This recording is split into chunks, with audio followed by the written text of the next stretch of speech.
माननीय सुधीर भाऊंना विनंती करते की त्यांनी सर्व पाहुण्यांना सन्मान व्यासपीठावर घेऊन यावं.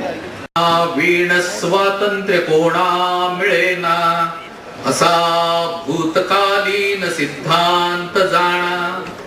स्वराज्येच्छुने पाहिजे युद्ध केले रणा.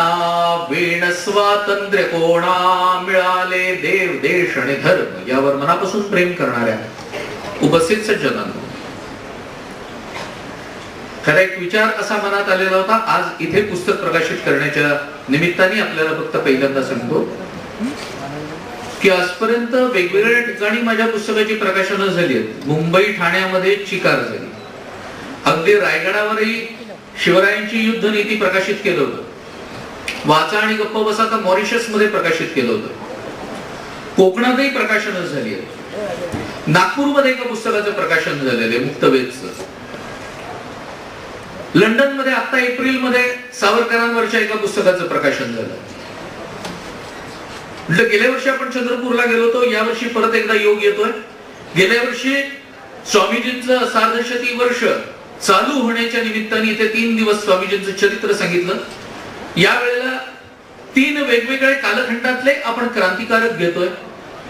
त्या निमित्ताने चंद्रपूरला येणं दुसऱ्यांदा होत आहे म्हटल्यानंतर परत होणार हे निश्चित. आणखीन वेगवेगळे विषय घेऊन त्यातून मगाशी प्रकाशकांनी सांगितलं चंद्रपूरच्या वाचकांच्या बद्दलचं माझं मत, आणि म्हणून म्हटलं की इथे आपल्या एखाद्या नव्या पुस्तकाचं प्रकाशन व्हायला पाहिजे. त्या दृष्टिकोनातून डोळे उघडायची तयारी झाली आणि त्या पुस्तकाचं प्रकाशन आज जाणीवपूर्वक चंद्रपूर मध्ये केलं. एवढ्याच करण्याकरता की मुंबई पुण्याकडचे लेखक प्रकाशक चंद्रपूर मध्ये पुस्तकाचं प्रकाशन करत नाही अशी एक खंत कुठेतरी कानावरती आली. म्हटलं मी जर उभा हिंदुस्थान हा माझा आहे असं समजतो तर चंद्रपूर माझ्यापासून लांब कसं असेल. मग आपल्या पुस्तकाचं आपण मुद्दाम चंद्रपूर मध्ये प्रकाशन करूया. याकरता या निमित्ताने ते प्रकाशन, त्यातून मोदीच काय या पुस्तकाबद्दल बोलले. भाऊ तोरसेकर आपल्याला सांगायला नको, जे पुण्यनगरीचे वाचक आहेत त्यांना तर मुळीच सांगायला नको भाऊ तोरसेकर हे नाव. कारण जवळपास रोज भाऊंचा स्तंभ प्रकाशित व्हायचा आणि तो माणूस म्हणजे महाराष्ट्राचा एन्सायक्लोपीडिया आहे. त्याच्याशी सहज बोलता बोलता ते त्यांना कोणताही रेफरन्स बुक लागत नाही, इतकं चटकन ते वर्षासकट एक एक प्रसंग सांगत जातात. सगळ्यांची नावं त्यांना आठवत जातात आणि असं करता करता परत त्यांना काहीही फेकाफेकी करावी लागत नाही. खरं सांगतात ते. कारण आपल्याकडे फेकणारे सुमार लोक बरेच बसलेत की जे साहित्य संमेलनात जाऊन सुद्धा नको तिथे राजकारण आणतात आणि त्याच्यावरती बिनधास्त फेकतात. दुर्दैव आहे की अशा सुमार दिसणाऱ्या लोकांना आपण विद्वान समजतो. आपली खरं म्हणजे बौद्धिक क्षमता तपासून घ्यायची वेळ आली असं मला कित्येक वेळेला वाटतं. कारण आपण निखिल, राजदीप, बरखा यांना विद्वान समजतो. ही आपली अवस्था आहे. आणि त्यामुळे हे पुस्तक आवर्जून वाचायला एवढ्याकरता पाहिजे की एक चांगला भाग मोदींच्या बद्दल ज्या वेळेला सगळे कावकाव करतायत की त्यांनी माफी कुठे मागितली, सामान्य माणसाला कुठे माहिती असतं की 1969 सालामध्ये काँग्रेसचं सरकार गुजरातमध्ये होतं. त्यावेळेला 5000हून अधिक मुसलमान मारले गेले होते दंगलीमध्ये. काँग्रेसच्या लोकांनी कधी माफी मागितली का? मोदींच्या बद्दल बोलतायत ते. म्हणजे खोटं बोला, रेटून बोला, पण काय वाटेल ते करा आणि त्यांना बदनाम करा. आणि दुसऱ्या बाजूनी मोदींच्या बाजूनी बघतो ना तर मला माणूस प्रचंड धूर्त वाटतो बरं का. आणि असायला पाहिजे. ते कधी मीडियाला बाईट देताना पाहिलं का आपण? नाही देत. एवढ्या कारणाकरता की ते म्हणतात बाईट देण्याच्या ऐवजी माझी अख्खी सभाच दाखवा. आणि दाखवतात मीडियावाले. करतात काय? टीआरपी सगळ्यात जास्त तिथेच मिळतो. कारण त्यांच्या सभेला मागून कॅमेरा लावले तरी चालतात. समोरची जनता दिसते ना. राहुल गांधीच्या सभेला पुढून लावावे लागतात. समोर कुणी नसतंच. दिल्लीच्या मुख्यमंत्र्यांना सांगावं लागत होतं 5 मिनिटं बसा, 5 मिनिटं बसा म्हणून. हे तर टीव्हीवर पाहिलंय आपण सगळ्यांनी. त्यामुळे असं सगळं पाहिल्यानंतर असं काहीतरी यायला पाहिजे. आणि होतंय काय की आजकाल भरमार जी झाली आहे ना, या सगळ्या लोकांची मी जी नावं घेतली, ही जी भरमार झाली ती अशी झाली की त्याच्याबद्दलचं एक संस्कृत सुभाषित मोठं मस्त आहे. माझ्या पुस्तकाच्या प्रास्ताविकातच मी ते मुद्दाम दिलंय. भद्रम कृतम कृतम मौनम कोकिले जलदागमे दर्दुरा यत्र वक्तार तत्र मौनम ही शोभनम. कवी म्हणतोय कोकिळे ढग भरून आलेले असताना तू गप्प राहिलीस हेच योग्य आहे. त्याचं कारण आहे, ढग भरून आल्यानंतर वक्ता कोण होतो? इथे बेडूकच वक्ता झालेला दिसतोय, तिथे तुझा आवाज कोण ऐकणार? म्हणून तू गप्प राहा. आज अवस्था अशीच झालेली दिसतीये, बऱ्याच ठिकाणची बेडकं डाराव करतायत. अशा वेळेला एका नरेंद्राच्या या सार्धशती वर्षाच्या समापन काल झालं, त्या उपलक्षाच्या निमित्ताने आज आपण आजपासून 3 दिवसाची व्याख्यानमाला ऐकतोय. एका नरेंद्राची सार्धशती वर्ष झालं, कदाचित हा दुसऱ्या नरेंद्राचा उदय असू शकेल, असं एखाद्या बघायला काय हरकत आहे? तेव्हा त्या निमित्ताने बघणं हे एक महत्वाचं वाटतं. आज मोदीच का हे जे पुस्तक आहे त्याचं मूल्य 120 रुपये, आज इथे सवलतीत 100 रुपयाला उपलब्ध आहे.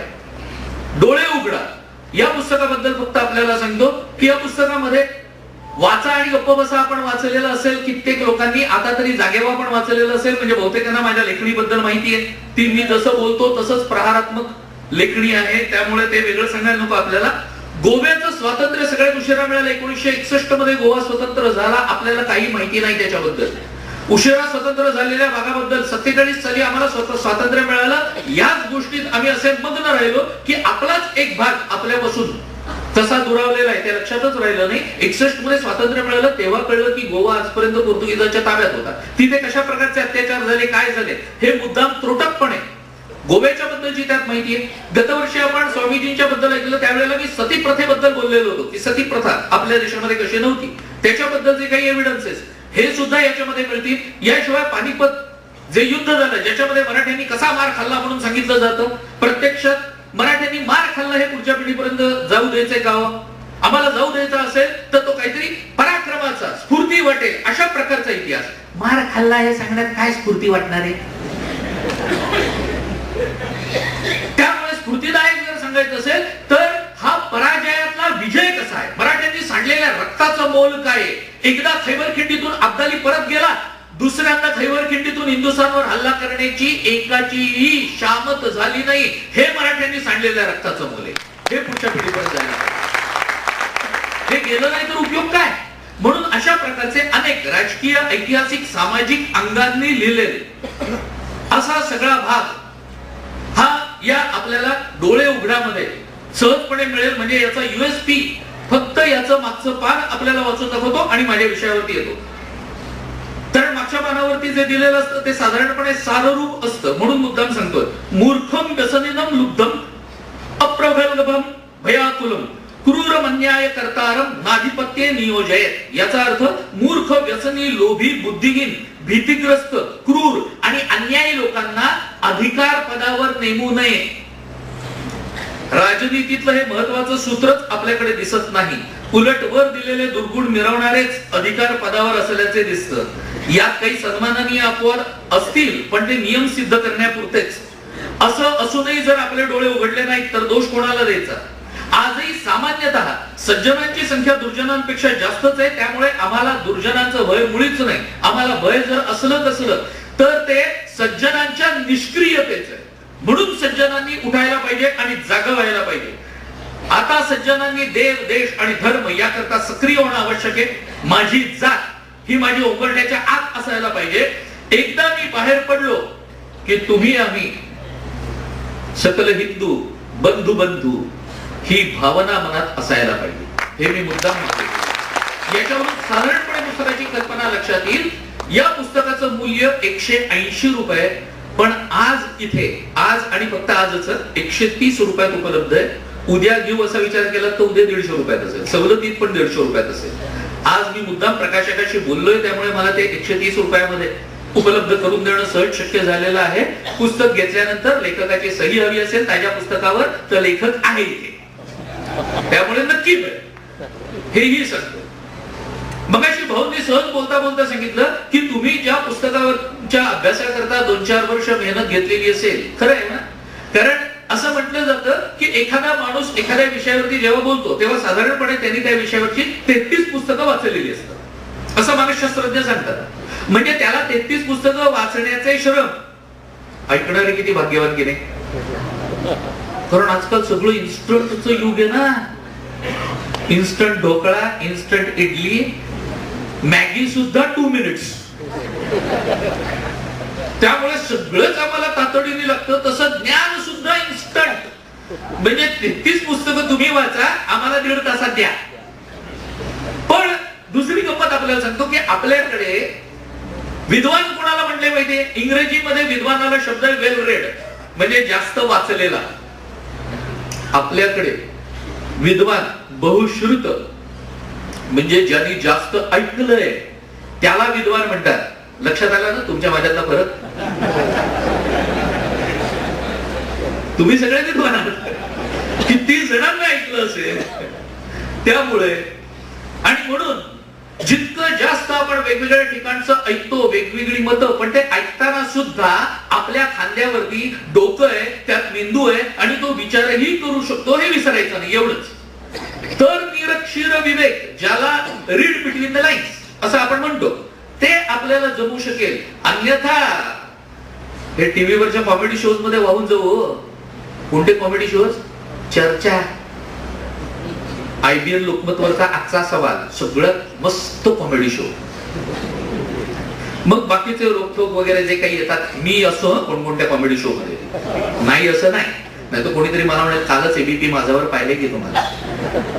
तो स्वतंत्र होतो, पण कधी कधी त्या कॉमेडी शोज मध्ये असतो मी. तरी सुद्धा माझं आजही मत तेच आहे त्याच्याबद्दल, ते काही बदललेलं नाही. जातो एवढ्या करण्याकरता की आपली मतं आपण एकाच वेळेला त्या स्क्रीनवरून लक्षावधी लोकांच्या पर्यंत पोहोचवू शकतो. म्हणून बोलवलं तर जावं की. आता जे बोलवतील तिथे जावं. काही वटवागळ असतात, ती बोलवणार नाही ते माहितीये. त्यामुळे हे होऊ शकतं. कारण आहे की राष्ट्रीय विषय हे ज्या वेळेला बोलले जातात त्यावेळेला राष्ट्रीय विषय हे आमच्याकडे चालत नाही ही अवस्था असते. काल आणि परवा आपण बल्लारपूरला ज्या ठिकाणी 2 दिवस व्याख्यान मला, तसं बघायला गेलं तर राष्ट्रीय चरित्र आहे स्वामी विवेकानंद. पण आमच्या हिंदी भाषक पट्ट्यामध्ये आपण मध्य भारतात जा, मध्य प्रदेश, उत्तर प्रदेश वगैरे या सगळ्या हिंदी पट्ट्यामध्ये जा, तिथे साधारणपणे लोकांना सवय राष्ट्रीय विषयांची नाही. तिथे सवय रामायण का पाठ सुनो, भागवत का पाठ सुनो और पुण्य कमाओ. मध्य प्रदेशात ज्या वेळेला मी गेलो होतो क्रांतिकारकांवरच बोलायला, तिथले एक खूप मोठे कवी श्रीकृष्ण सरळजी या माणसाने 127 पुस्तकं लिहिली, सगळी क्रांतिकारकांवर लिहिली. त्यांनी ज्या वेळेला क्रांतिकारकांवरती माझं व्याख्यान ऐकलं तर एवढे गदगदित झाले की त्यांनी तिथेच मला मिठी मारली. मला म्हणाले, कोई युवा इस प्रकार से क्रांतिकारियों की जीवनी लोगों तक पहुंचाता है, ये अपने आप में एक नई बात हमें दिखाई पड़ रही है, क्योंकि हमारे यहाँ पे ऐसा चला ही नहीं है, ऐसा होता ही नहीं है. म्हटलं ठीक आहे, पण जायला पाहिजे एवढंच मला वाटतं. मग त्यांनी त्यांचा क्रांतिगंगा नावाचा एक बृहत ग्रंथ 1200 पानाचा आहे, तो मला दिला. मला उपयोगी एवढ्या करता पडला की गेली 30 वर्ष मी जागोजागी क्रांतिकारकांवरती बोलतोय. मला लोक विचारतात की एवढी क्रांतिकारकांची चरित्र सांगतात, काही बदल दिसतोय का हो? बदल एकदम होतो का? आणि चांगला तरी एकदम होतो का? चांगला बदल व्हायचा झाला तरी 66 वर्ष जातात.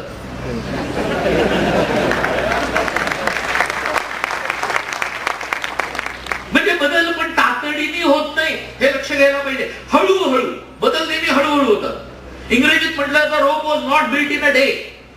त्या प्रकाराने एकदम सगळा बदल होत नाही. पण इतकी वर्ष जे बोलतोय किंवा लिहितोय ती सगळी शब्दरूप बीज नेहमीच खडकावर कशी पडतील? कुठेतरी सुपीक जमीन मिळणार की नाही? तिथे ते नक्की उगवतात. कारण मला ज्या वेळेला अनेक तरुणांचे फोन येतात, पत्र येतं, सर तुमच्या अमक्या पुस्तकापासून आम्ही प्रेरणा घेते, आम्ही आमची संस्था चालवतोय, लोक सेवा आम्ही करतोय, हे जेव्हा त्यांना सांगावं लागतं त्यावेळेला बरं वाटतं की अरे वा काहीतरी चाललंय, हे महत्वाचं. मग कोणीतरी विचारतं फ्रस्ट्रेशन नाही काही एकदम बदल होत नाही तर? 30 वर्षात जास्त बदल नाही झाला, फ्रस्ट्रेशन नाहीयेत म्हटलं नाहीयेत. त्याचं कारण आहे म्हटलं तुला त्यांच्याच शब्दात सांगतो, श्रीकृष्ण सरळजींच्या, ते मी डोक्यात ठेवलंय, त्यामुळे फ्रस्ट्रेशन येत नाही. काय? मैं अमर हुतात्माओं का चारण, मैं अमर हुतात्माओं का चारण उनके यश गाया करता हूं, और जो कर्ज राष्ट्र ने खाया है मैं उसे चुकाया करता हूं. जो कर्ज राष्ट्र ने खाया है मैं उसे चुकाया करता हूं. एकदा हे डोक्यात ठेवलं ना की फ्रस्ट्रेशन वगैरे काही येत नाही.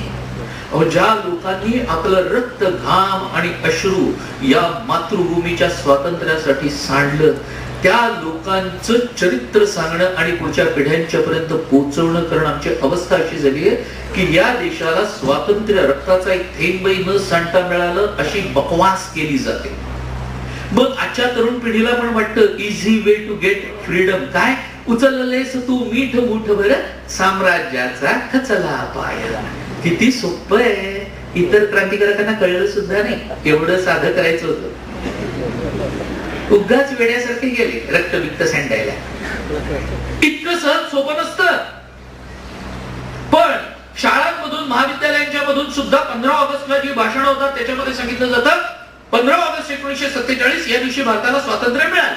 किती काळ ऐकणार? मिळालं मिळालं मिळालं. मिळते कोणती गोष्ट? कधीतरी विचार करायला पाहिजे. मिळतात दोन गोष्टी. एक दान मिळतं, दुसरी भीक मिळते. स्वातंत्र्य हे दान होतं का भीक होती मिळायला? जे आम्ही बोलतो की 15 ऑगस्ट 1947 ला भारताला स्वातंत्र्य मिळालं, यामुळे आजच्या पिढीला त्या स्वातंत्र्याची किंमत नाही. किमान याच्या पुढे तरी बोलताना असं सांगा की 15 ऑगस्ट 1947 या दिवशी भारताने स्वातंत्र्य मिळवलं. मिळालं नाही, मिळवलं. एका अक्षराचा फरक आहे. अर्थ केवढा बदलतो. मिळालं यात काय आहे? मिळवलं मध्ये पराक्रम आहे, ओज आहे, तेज आहे, हिम्मत आहे, धैर्य आहे. हे सगळं मिळालं मध्ये नाहीये. म्हणून पुढच्या पिढीपर्यंत हे पोहोचवायला पाहिजे. 1857 एकाएकी झालेला एकच उठाव थोडीच आहे. 1757 मध्ये प्लासीची लढाई झाली. प्लासीच्या लढाईपासून ते 1857 पर्यंत मधल्या 100 वर्षात काहीच झालं नसेल. आणि 1857 ला एकाएकी जसं वारुळ फुटावं आणि सगळीकडून या बाहेर पडाव्यात तसं काहीतरी झालं का? पण हे भाग आम्हाला नाही सांगितले जात. मधल्या 100 वर्षांमध्ये किती उठाव झाले हेही सांगितले जात नाही. साधारणपणे 106 छोटे मोठे उठाव झाले. यातला सगळ्यात मोठा उठाव 1806 चा वेल्लूरचा. वेल्लूर मध्ये काय झालं होतं की तिथले जे सैनिक होते ते सैनिक रोज यायचे परेड करता वगैरे. दक्षिणेकडचा आहे भाग वेल्लूर हा. ते सगळेजण आपापल्या धर्माप्रमाणे कपाळावरती भस्म लावून, टिळा लावून घ्यायचे. ब्रिटिशांना एक खटकत होतं की तुम्ही सैनिक आहात, हे भस्म बिस्म लावणं बंद करून टाका. अध्यादेशच काढला, नाही लावणं, उद्यापासून नाही चालणार. परिणामी काय झालं? 14 इंग्रज मारले गेले आणि 114 शिपाई मारले गेले. हा वेल्लूरचा त्यातल्या त्यात मोठा उठाव आहे. म्हणजे असे छोटे मोठे गाव होईना होत राहिले. आणि आम्हाला 1857 बद्दल मगाशी सूत्रसंचालिकेने चांगलं सांगितलं. बंड उठाव जेवढी पुस्तक आली त्याच्यामध्ये आमच्याच कित्येक लोकांनी भाऊगर्दी पण म्हटलंय, शिपाई गर्दी पण म्हटलेलं आहे. त्याला वेगवेगळ्या नावाने त्याला संबोधलंय. इतकंच नाही, एकाने तर सांगितलं 1857 जिहाद होता. जणू काही अलीकडे आलेलं पुस्तक आहे, जणू काही यांचा शोध आहे. हा यांचा शोध नाही बरं का. 1857 वरती किती पुस्तकं प्रकाशित झाली आहेत माहिती आपल्याला? 1857 वरती ब्रिटिश, मुसलमान आणि हिंदुस्थानी लेखकांनी लिहिलेली मिळून जी पुस्तकं प्रकाशित झाली त्याचा ऑक्सफर्ड युनिव्हर्सिटीने एक सूची प्रकाशित केली. ती सूची केवढी आहे माहितीये? तो सूची ग्रंथ आहे. एवढी पुस्तकं लिहिली गेली. त्यात बहुतेक मुसलमान लेखकांनी जे लिहिलेलं आहे त्यांनी 1857 ला जिहाद म्हटलंय. त्यांचं जिहाद ऐकून कित्येक इंग्रजांनी सुद्धा त्याला जिहाद म्हटलंय. म्हणजे जिहाद हा नवीन शोध नाही ना, अलीकडचा नाही. जिहाद ही संकल्पना मुसलमानांमध्ये आहे, हिंदूंमध्ये आहे का? धर्मयुद्ध ही संकल्पना ही हिंदूंमध्ये नाही. म्हणजे मग मुसलमानांच्या दृष्टीने तो जिहाद असू शकेल, पण हिंदूंच्या दृष्टीने तो जिहाद नव्हता. हे सुद्धा तितकंच लक्षात ठेवण्यासारखं आहे. पण 1908 पर्यंत प्रत्येक जण असं वेगवेगळ्या रीतीने त्याला संबोधत होतं. 1908 मध्ये पहिल्यांदा एक तरुण उभा राहिला आणि त्या तरुणाने ग्रंथ लिहिला ज्याचं नावच दिलं त्यांनी वॉर ऑफ इंडिपेंडन्स 1857. 1857 स्वातंत्र्य समर. त्या तरुणाचं नाव होतं विनायक दामोदर सावरकर. त्या तरुणाने लिहिलेल्या या ग्रंथाचा विशेष असा की हा ग्रंथ प्रकाशित होण्यापूर्वी जप्त झाला. आजपर्यंत असं घडलेलं नाहीये. आजपर्यंत हे एकमेव आश्चर्य जगातलं. प्रकाशन क्षेत्रातलं हे एकमेव आश्चर्य. एखाद्या पुस्तकावरती बंदी पुस्तक प्रकाशित झाल्यावर येते, यायची असेल तर. पुस्तक प्रकाशित होण्यापूर्वी कशी येईल? त्यात काय आधीच कळलं? सावरकरांनी विचारलंय, कारण ते लंडन मध्ये होते त्यावेळेला त्यांनी विचारलं होतं हे आधीच कळलं का म्हणून.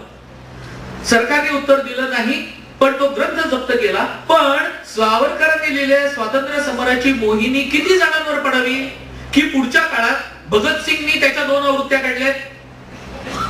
त्याच्या पुढच्या काळात नेताजी सुभाषचंद्र बोसांनी व्होल्क्यानो या नावाने त्याची आवृत्ती काढली आणि अनेकानेक तरुणांच्या पर्यंत हा ग्रंथ पोहोचवला. कारण त्या काळच्या तरुणांच्या दृष्टीने तो ग्रंथ म्हणजे त्यांची क्रांती गीता होता. हे लक्षात घेण्यासारखं आहे. हा त्या ग्रंथाचा विशेष. एखादी योजना ज्या वेळेला ठरवलेली असते त्यावेळेला ती ठरवल्याप्रमाणे जर पार पाडली नाही तर कशी फसते, याचं उत्तम उदाहरण म्हणजे 1857.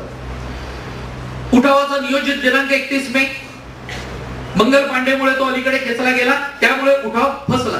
आमच्याकडे अवस्था अशी आहे की आज आम्ही सुद्धा आमचा इतिहासाकडे बघण्याचा दृष्टिकोन हा किती वाईट आहे त्याच्याबद्दल फक्त आपल्याला एक सांगतो की मी वेगवेगळ्या शिक्षण संस्थांमध्ये व्याख्यानांना जातो, शाळा महाविद्यालय वगैरे, आणि मुलांना इतिहासाच्या बद्दल काही त्यांना बोलतं करत जातो. तसं एका शाळेत गेलो होतो, नाव नाही सांगणार. तिथे सहज मुलांना विचारलं वासुदेव बळवंत फडके कोण होते. एका पोराने मला सांगितलं सुधीर फडक्यांचे काका. अरे म्हटलं तुला वासुदेव बळवंत फडके कोण होते माहिती नाही? माझा आवाज चढल्या लागून एक शिक्षक धावत आले. मला म्हणाले काय झालं सर? म्हटलं काही नाही, मी आला म्हटलं वासुदेव बळवंत फडके कोण होते तर सांगतोय सुधीर फडक्यांचे काका म्हणून. तर मला म्हणाले सर रागवायला काय झालं, लहान लेकरू लहान आहे म्हणे, वडील असतील त्याला माहित नसेल.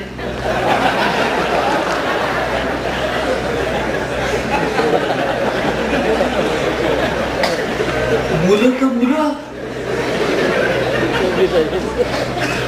ही अवस्था ही अनास्था आहे आमच्याकडे. 8 एप्रिल ज्या दिवशी मंगल पांडेला फासावरती चढवलं गेलं, त्या 8 एप्रिलला नेमकं मुंबईला एका वाहिनीच्या लोकांनी रस्त्यात तरुण पोरांचे सर्वे घेतला ना. मंगल पांडे कोण था? सांगत होते 8 एप्रिलला मंगल पांडेला फासावर चढवलं. मंगल पांडे कोण था? बोलो मंगल पांडे कोण था? दुर्दैवाने नेमकं मी तेवढाच भाग बघितला. जितक्या तरुण मुला मुलींना त्यांनी विचारलं ना हा प्रश्न, त्याच्यातल्या 98% पोरापोरींनी उत्तर दिलं मंगल पांडे कोण था या प्रश्नाला आमिर खान. कारण आमिर खानचा पिक्चर आला होता ना त्याच वेळेला. त्यामुळे मंगल पांडे कोण था याला आमिर खान हे उत्तर मिळालं. इतके आम्ही निद्रेच्या अवस्थेत आहोत. पण या पुढच्या पिढीला दोष कसा द्यायचा मला सांगा. मी दोष त्यांना नाही देत, दोष आधीच्या पिढ्यांचा आहे की त्यांनी हा इतिहास पुढच्या पिढ्यांच्या पर्यंत पोहोचवला नाही. कारण आधीच्या पिढ्यांना तरी कुठे माहितीये. आज जर विचारलं की 1857चा उठाव, 1857चं स्वातंत्र्य समर, 1857 काय नावं द्याल ती, हे निर्माण होण्याकरता कारण काय घडलं पुस्तकात काय दिलंय? मस्त कारण आहे. काडतुसांवर चरबी होती, ती गायीची अथवा डुकराची लावलेली असते.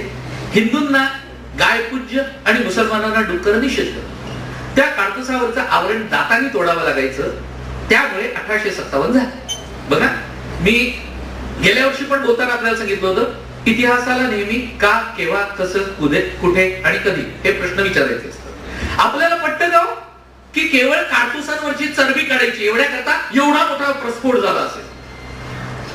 क्षणभर मान्य केलं तर मग नानासाहेब पेशवे, तात्या टोपे, झाशीची राणी, काही कुंवर बुंदेलखंडातले वगैरे काही संस्थानं, आजच्या भाषेत बोलायचं झालं तर उत्तर प्रदेशातली काही संस्थानं, बिहार मधली काही संस्थानं, हे सगळे संस्थानिक काय येऊन मिळाले असते? त्यांचा आणि काडतुसांचा काही संबंध होता का? काडतुसांचा संबंध कोणाचा? शिपायांचा ना. याचाच अर्थ हे कारण खोट आहे. मग कारण घडली ती काय काय कारण घडली आहेत? आपल्याला कारण सांगितली तर आपल्याला आश्चर्य वाटेल, पण ही कारण कोणत्याही क्रमिक पुस्तकांमध्ये शिकवली जात नाही. का नाही शिकवली जात? कारण आमच्याकडे खरा इतिहास सांगायचा नसतो, लिहायचा नसतो. कारण कोणाकोणाच्या भावना दुखतात. आमच्याकडे भावना न दुखणारी, दगडासारखं मन असणारी एकमेव जमात या देशामध्ये राहते, ती म्हणजे हिंदू. कोणी उठतो आणि लाथा घालतो, भावना नाही दुखत. हिंदू हिंदूला लाथा घालतो तरी भावना नाही दुखत. राजगुरूंच्या पिक्चर मध्ये राजगुरू कॉमेडियन दाखवले होते. दुखाल्या का हो भावना कोणाच्या? काही झालं? आम्हाला राजगुरूंचा इतिहास कोणी माहिती आहे? कित्येकांना राजगुरू कोण होते हेही माहिती नाही, मराठी होते हेही माहिती नाही इथपर्यंत. त्यामुळे ते आम्हाला माहितीच नाही. आणि त्यात आम्ही आत्मपीडनामध्ये आनंद मानणारे लोक. म्हणजे आमचे पूर्वज कसे मूर्ख होते, कसे रानटी होते, कसे जंगली होते हे आम्हीच आम्हाला म्हणतो. हे आत्मपीडन आहे. जे कधी घडलं नाही ते दुसऱ्यांनी डोक्यावर थोपलंय. आज पिढ्यान पिढ्या इतकं मुरलंय लोणच्यासारखं की आम्ही त्याच्यावर, आणि लोणचं आम्हाला मुरल्याशिवाय ते चालतच नाही, आवडतच नाही. राजीव गांधी सोडले तर तरुण पंतप्रधान पाहिलाय का कधी आपण? लोणचं मुरलेलं तेवढंच वर लागतं नेहमी.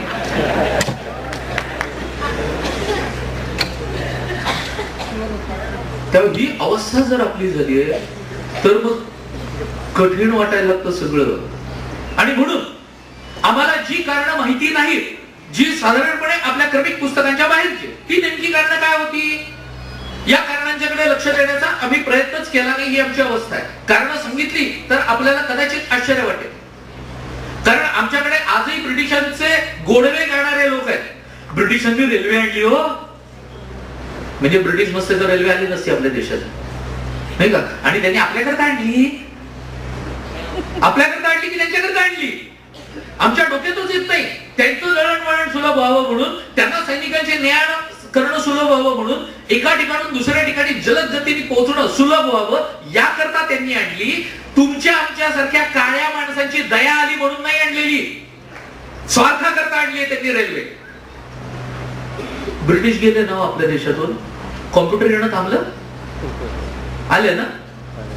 टीव्ही, फ्रीज हे ब्रिटिश गेल्यानंतर आलेत ना, म्हणजे आलं ना. म्हणजे जगात जेवढे बदल होतात, जगात जेवढ्या काही नवीन नवीन गोष्टी येतात, तेवढ्या नवीन गोष्टी थोड्याफार उशिराने का होईना येऊन पोहोचतात की नाही. मग ब्रिटिशांचे का गोडवे जातोय? त्यावेळेला रेल्वे आली नसती, थोडी उशीर आली असती, याच्या पलीकडे काय झालं असतं.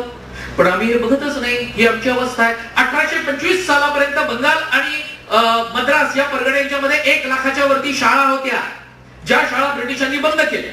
मेकॉले प्रणित, मेकॉलेनी हे उद्योग केलेले पहिले. आणि तिथपासून त्यांनी जी नंतर शिक्षा पद्धती आखून दिली, आपल्याला माहितीये मुंबई युनिव्हर्सिटी स्थापन कधी झाली आहे? 1857 मध्ये.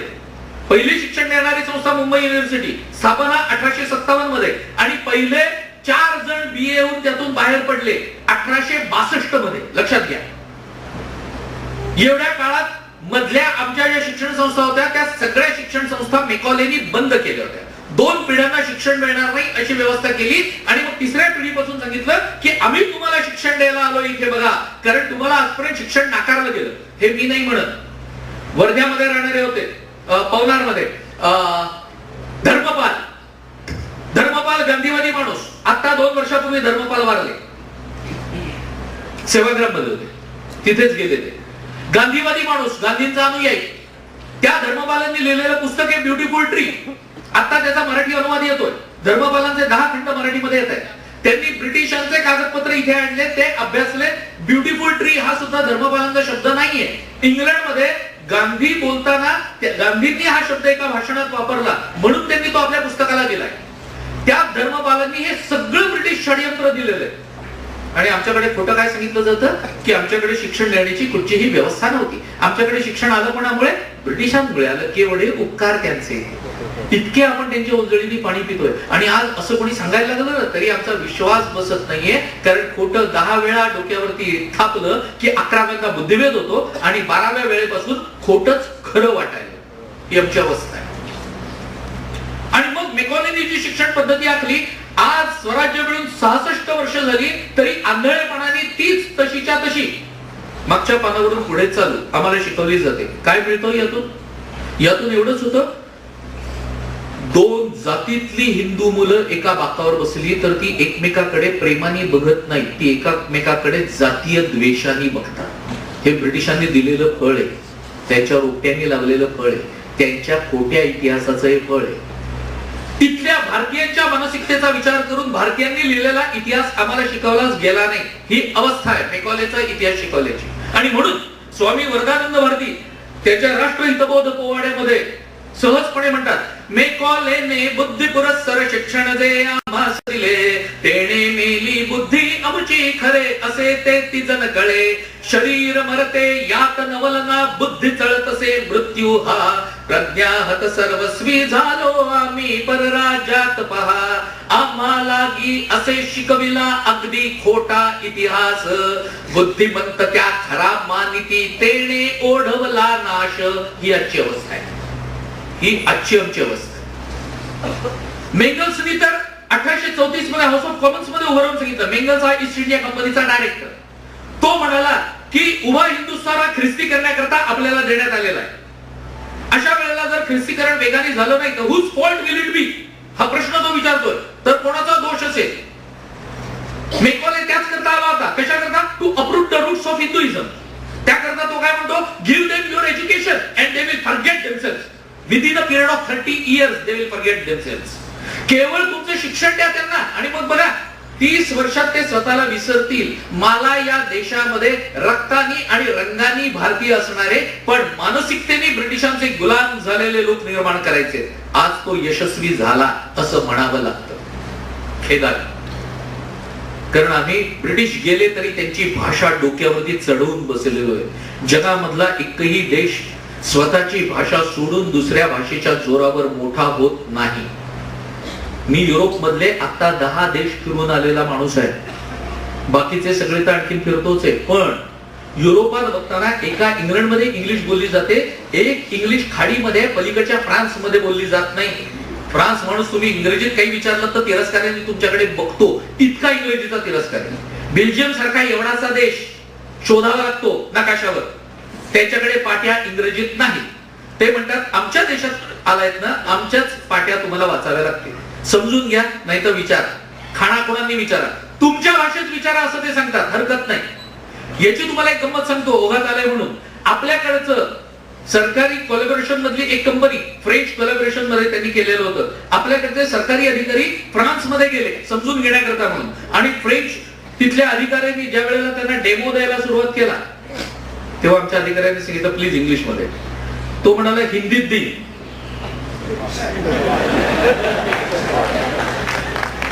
आमच्या लोकांनी बरं म्हटलं. काय केलं माहितीये, त्यांनी हिंदीत जो डेमो दिला ना तो सगळा रेकॉर्ड करून घेतला.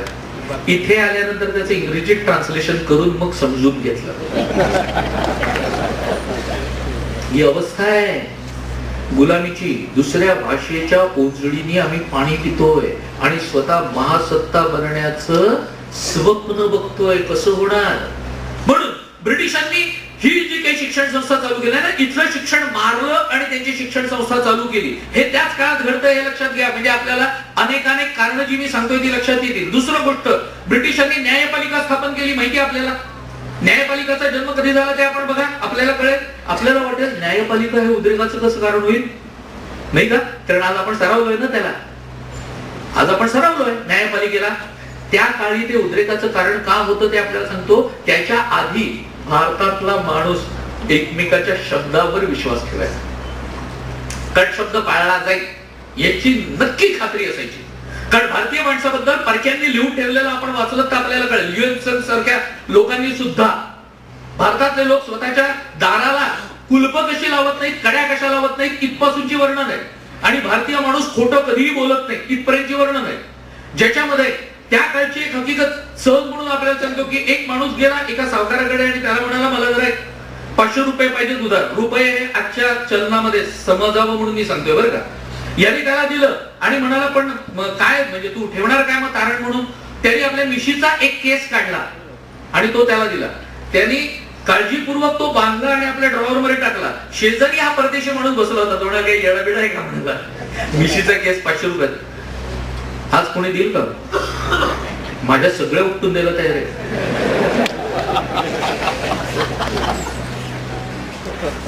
त्या माणसाने दिलेलं उत्तर महत्वाचं आहे. तो म्हणाला माझी नक्की खात्री आहे की हा परत करेल. का? कारण तू हिंदू आहे, तू इथे परत करेल. न्यायपालिकेमुळे काय झालं माहितीये का? शब्दावरचा विश्वास उडला. आज शब्दावर कोणी विश्वास ठेवतो का? एफिडेव्हिट, प्रॉमिसरी नोटा कशा करता? तुमचा शब्दावर विश्वास उडला ना, हा उडवण्याचं कार्य केलं त्या गोष्टींनी, हे लक्षात घ्या. म्हणजे तुम्ही खोटे आहात हे तुमच्या मनावर सतत बिंबवलं. पूर्वी जे काही घडायचं आपराधिक मामले ते कधीही राजदरबारी खूप क्वचित जायचे, अतिशय गंभीर मॅटर असेल तर, अन्यथा आपसात मिटवले जायचे. शिक्षा होऊन, तडजोड नाही, फक्त शिक्षा होऊन मिटवले जायचे. या सगळ्याला छेद दिला न्यायपालिकेत. किती कारण घडत जातात ते आपल्याला कळावं एवढ्या कारणाकरता मी सांगतोय. याचा अर्थ हीच कारण प्रमुख होती असं नाही. त्याच्यानंतर सगळ्यात मोठं कारण जे आपल्याला सांगितलंच जात नाही, शिकवलं जात नाही, सगळ्यात मोठी कारण दोन. एक म्हणजे मिठावर लादलेला कर. 1854 मध्ये मिठावरती कर लागला आणि 1879 मध्ये तो मागे घेतला. 1879 मध्ये जेव्हा मागे घेतला गेला तेव्हा प्रमुख कोण होता माहितीये का? त्याच्यावरचा अधिकारी ऑक्टोवियो ॲलन ह्यूम. नाव कुठेतरी ऐकल्यासारखं वाटतंय ना, शाळेत असताना वगैरे. भारतीय राष्ट्रीय काँग्रेसचा स्थापन करता तो होता 19 साली. आणि म्हणून त्याची गंमत सांगतो तुम्हाला. 1857च्या निमित्तानेच मध्यंतरी रामदेव बाबांवर हल्ला झाला माहितीये ना. ते दिल्लीमध्ये बसले होते ते, तेव्हा पोलिसांनी रात्री 1:30-2 वाजता हल्ला केला. मग रामदेव बाबा तिथून पळाले. कसे पळाले माहिती आपल्याला? मग त्यांनी बायकांचा वेश घातला नाही का, ज्याच्यावर खिल्ली उडवली गेली सगळ्या चॅनल मध्ये की बायकांचा वेश घालून यांना निसटावं लागलं वगैरे. ते दाखवले पण नाही. सलवार कमीज घातलेले रामदेव बाबा आणि एका संदेशाला अशा प्रकारे निसटावं लागते वगैरे करून खिल्ली उडवली त्यांची. आमच्या इथला एक जण काँग्रेसचा नेता माझ्याशी बोलताना सहज मला सांगत होता, काय स्वामीजी म्हणायचे काय बायकांचा वेश घालून निसटा. म्हटलं 1 मिनिट, तुम्हाला नाही बोलायचा अधिकार, बाकी कोणी बोलू दे. म्हणाला का? म्हटलं तुमचा पक्ष स्थापन करता 1857 मधल्या धामधुमीमध्ये स्वतःचा जीव वाचवण्याकरता परकर आणि झंपर घालून निसटला होता माहितीये का? काय सांगताय? म्हटलं हो, ॲलन ह्यूम त्याचं नाव. परकर झंपर घालून अंगावला काळं फासलं कोळशाची पूड, स्वतःच गोरं अंग दिसू नये म्हणून, आणि तो निसटलाय म्हणून जिवंत राहिलाय, हे लक्षात घ्या. आणि म्हणून पुढे म्हटलं तुमच्या पक्षाची स्थापनासाठी. नाही तर कशी झाली असती? 1857 मध्येच तो गेला असता तर. त्यामुळे त्याला म्हटलं किमान एक गोष्ट पाळावी पथ्यासारखी, की काचेच्या घरात जे राहतात ना त्यांनी दिवसा उजेडी कपडे बदलायचे नसतात, बाहेरच्या लोकांना दिसतं. आणि सगळ्यांचीच स्मरणशक्ती म्हटलं कमी नसते हो. म्हटलं आमच्यासारखे काही काही वाईट असतात स्मरणशक्तीचे, त्यामुळे ते लगेच सांगतील की तुम्हाला अधिकार नाही याचा. मिठासारखी क्षुल्लक गोष्ट ज्याच्यावर कर नाही लावतायत. आपल्या कोणत्याही राज्यांमध्ये त्यावेळेला जी संस्थान होती, संस्थानांमध्ये मिठावर कर नव्हता. आपल्या जेवणामधलं सगळ्यात चिल्लर गोष्ट आहे की नाही मीठ, वाढली जाणारी सुद्धा चिमुटभर, पण किती महत्वाची आहे. जास्त पडलं तर खारट, कमी पडलं तर आळणी. इतकी महत्वाची गोष्ट म्हणजे लोकांना जीवनावश्यक वस्तू असलेली गोष्ट आहे ती मीठ. तिच्यावर कर नाही. आपल्याकडे पूर्वज आपले फार मूर्ख होते हो. काय काय वेड्यासारखे होते माहितीये का आपल्याकडच्या समजुती? वेलीवरती लागणाऱ्या फळभाज्या विक्रीच्या नाहीत, त्या फुकट द्यायच्या असतात लोकांना. ताक आपल्याकडे कधीही विक्रीची वस्तू नव्हतं. पूर्वीचा इतिहास वाचा म्हणजे आपल्याला कळेल. ताक येईल त्याला, पेईल तेवढं, फुकट, विक्री नाही करायची ताकाची. त्याप्रमाणे मीठ सर्वसामान्य माणसाचं कळीचा भाग हो, त्यामुळे त्याच्यावर कर नाही. ब्रिटिश शासनाने कर लावला. आजही मीठ सगळ्यात स्वस्त आहे ना, 12 का 15 रुपये काहीतरी किलो आहे ना. आणि आपण म्हणतो सगळ्यात स्वस्त मीठ आहे, हेही महाग आहे. लक्षात ठेवा, स्वातंत्र्योत्तर काळातल्या प्रत्येक सरकारने मिठावर कर ठेवलेला आहे.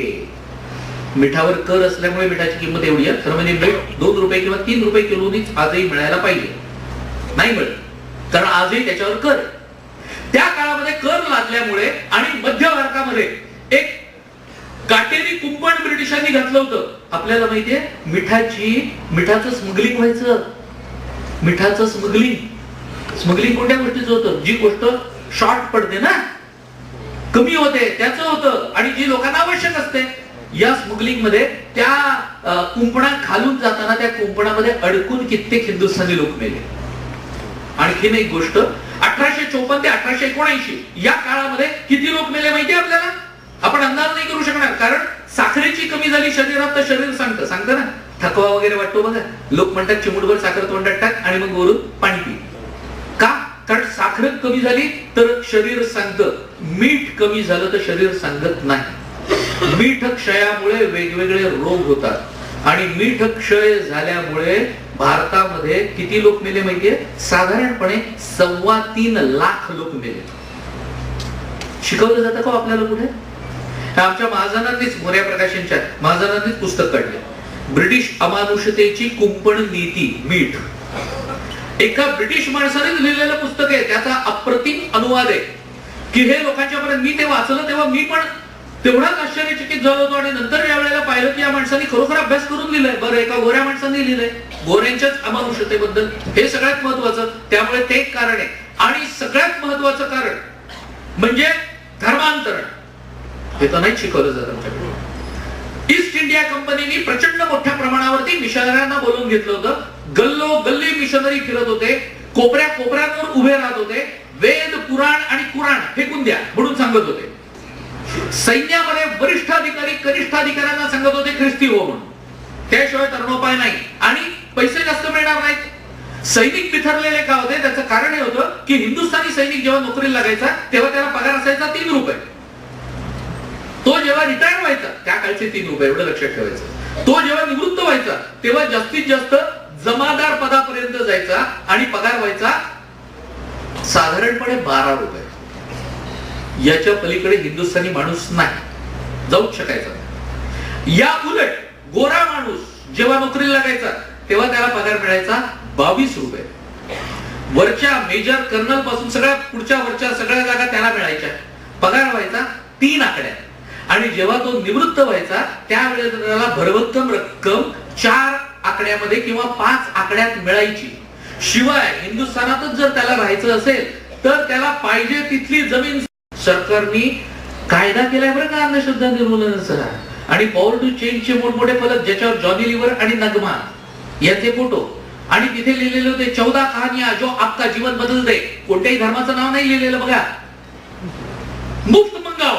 आणि आम्ही काय हो, फुकट शेण दिलं तरी घेतोय, फुकट मिळतंय ना बस. मुफ्त मंगाव. काय आहे त्या 14 स्टोऱ्यांमध्ये? तर आम्ही जिजसची कशी प्रार्थना केली आणि त्यामुळे ऑपरेशन शिवाय ट्यूमर बरा झाला, अमक बरं झालं, तमक बरं झालं आणि म्हणून पॉवर टू चेंज इकडे या तुम्ही. हे स्वतंत्र भारतात होतंय, काय वेगळं होतंय? मग त्या काळामध्ये जागोजागी उभं राहून सहजपणे वाळवंटातही उभं राहून किती सोप्या पद्धतीने सांगायचे. बरोबर तीच पद्धत आणि तीच भाषा आजही वापरली जाते बरं का. चापेकरांच्या काळचं आहे की एक जण उभा होता गिरगाव चौपाटीवर सांगून उभा राहून तो सांगत होता, लोकांनो सत्य धर्माकडे या, ईश्वराकडे या. तो येशू तुम्हाला तारायला बसला. अरे कोणत्या धर्मात आहात तुम्ही? तुमचा देव दगडाचा, आमचा देव लाकडाचा. पूर आला तर काय होईल? तुमचा देव बुडेल, आमचा देव तरेल.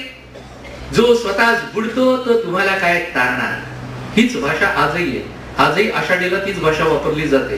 चापेकरांसारखा एखादाच माणूस, चापेकर झटक्यात पुढे झाले आणि म्हणाले दर वेळेला पूर कसा येईल? एखाद वेळेस आजही लागू शकते.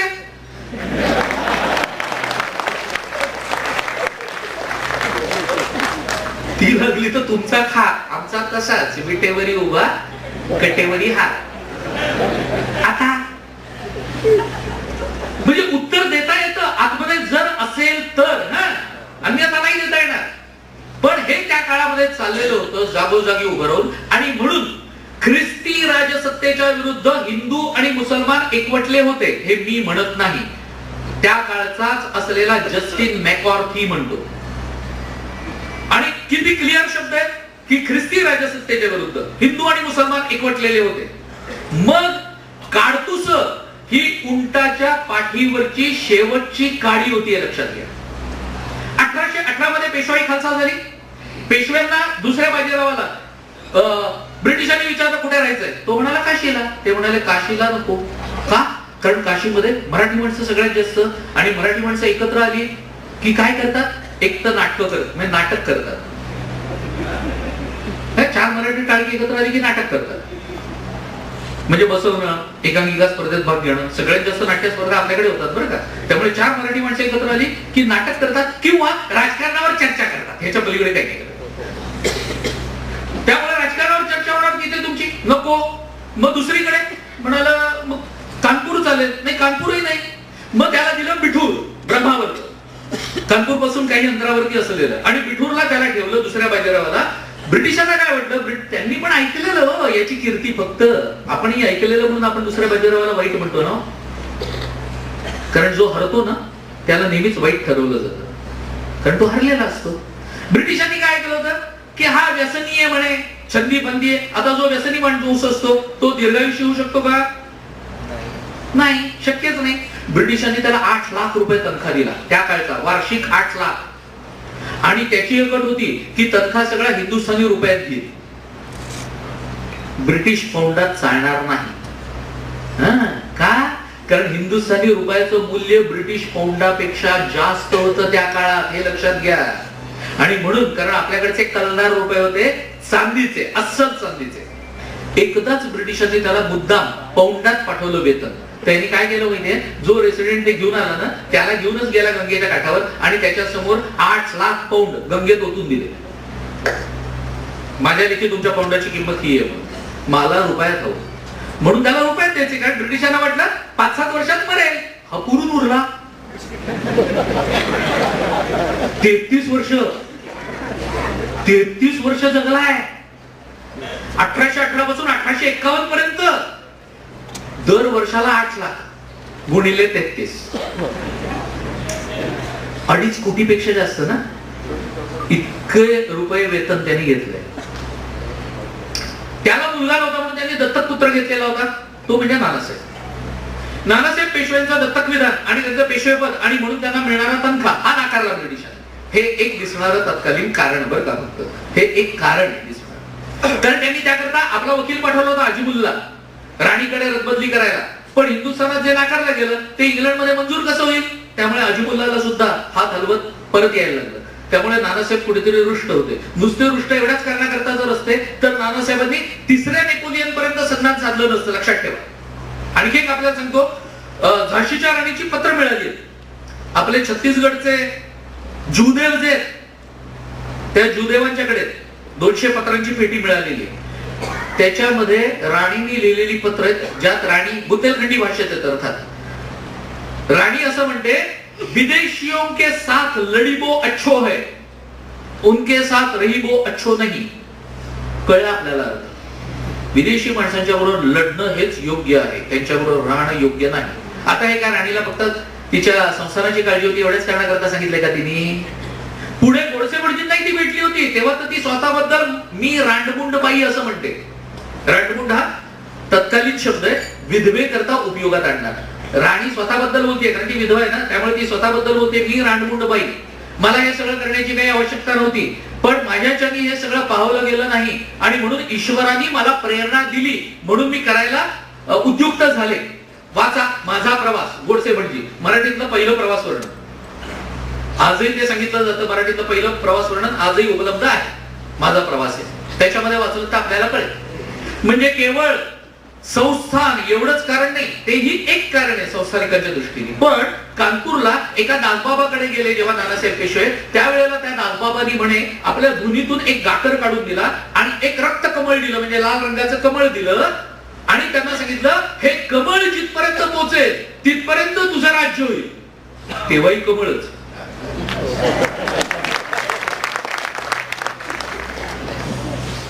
हे जिथपर्यंत पोहोचेल तिथपर्यंत तुझं राज्य होईल. आता गाकर, गाकर छोटा असतो आपल्याला माहितीये, गाकराचीच प्रतिकृती म्हणजे काय झालं त्या काळात, चपात्या. आपण ऐकलंय 1857 मध्ये चपात्या जात होत्या, एका गावातून दुसऱ्या गावात चपात्यांची चळत जात होती. ही चळत जायची, ती त्या चपात्या मोडल्या जायच्या, तुकडे केले जायचे, गावातला प्रत्येक माणूस तो खायचा. 2 गावप्रमुख एकमेकाला भेटले की हातात रक्त कमळ घ्यायचे, हात वर करायचे आणि सब लाल हो जाएगा असं म्हणायचे.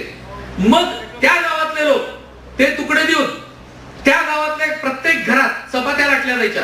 मग तिथली चपात्याची चळत पुढच्या गावांमध्ये जायची. लोकांची हिंमत किती वाढली. मथुरेमधला जो कलेक्टर होता ना त्याच्या टेबलावरच 4 चपात्या.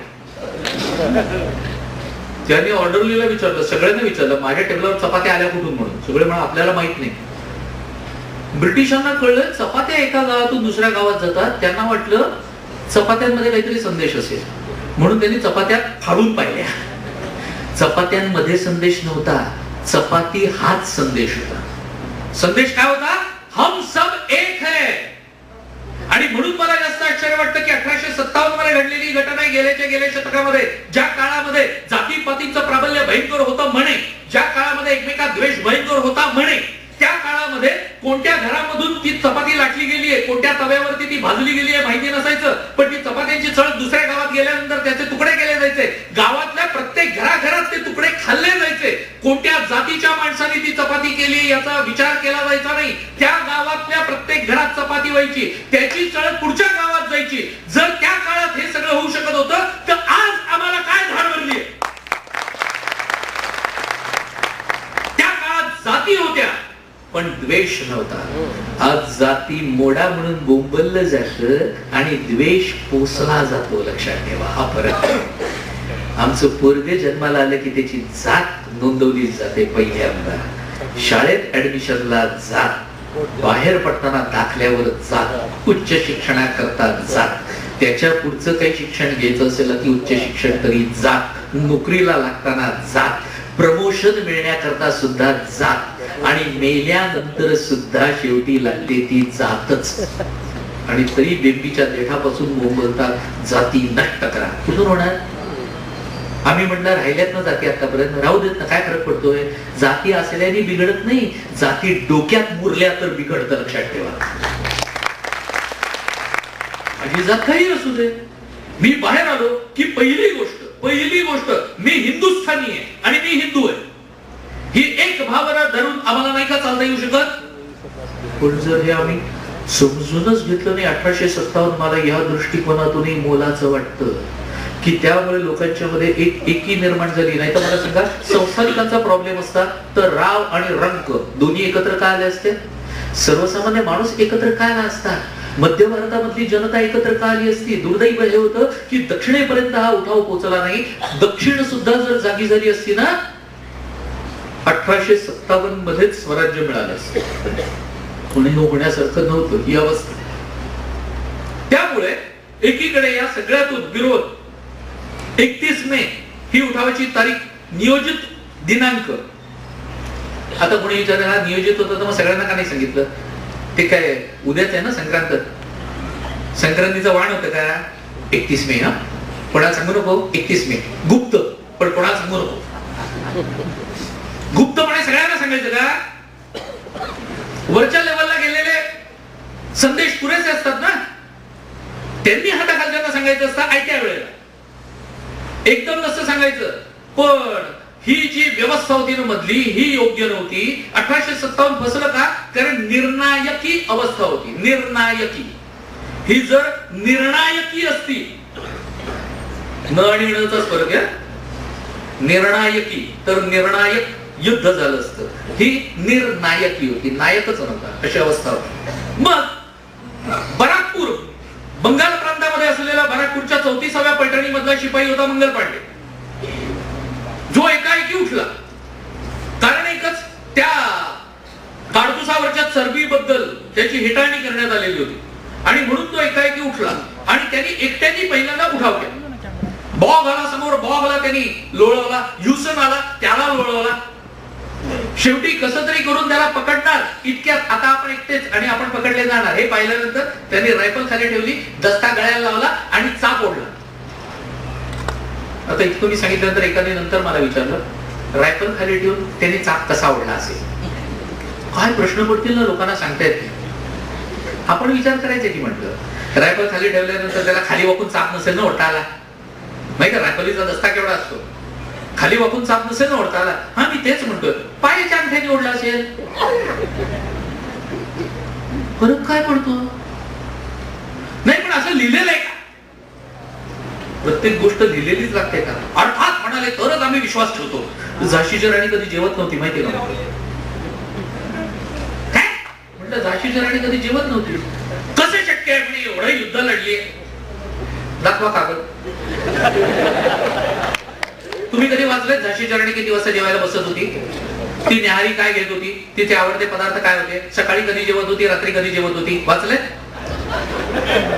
मला ह्या गोष्टी करता काय कागद लागतो का? नाही ना. म्हणजे प्रत्येक गोष्टी करता कागद लागतो असं नाही.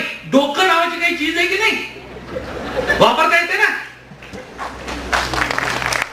मी वापरायचे कष्ट घेत नाही आम्ही. आले शेवडे विचारा, काही विचारताय. त्यांनी चाप ओढला, दुर्दैवाने तो जोर जास्त पडला नाही, त्यामुळे जाळ झाला. ही घटना घडली 29 मार्च 1857. छातीपासून गळ्यापर्यंत म्हणजे हनवटीपर्यंत मंगल पांडे भाजला, पकडला गेला. ब्रिटिशांचं राज्य किती न्यायाचं असं आपल्याला काही जणांना फार भरता येतं बरं का.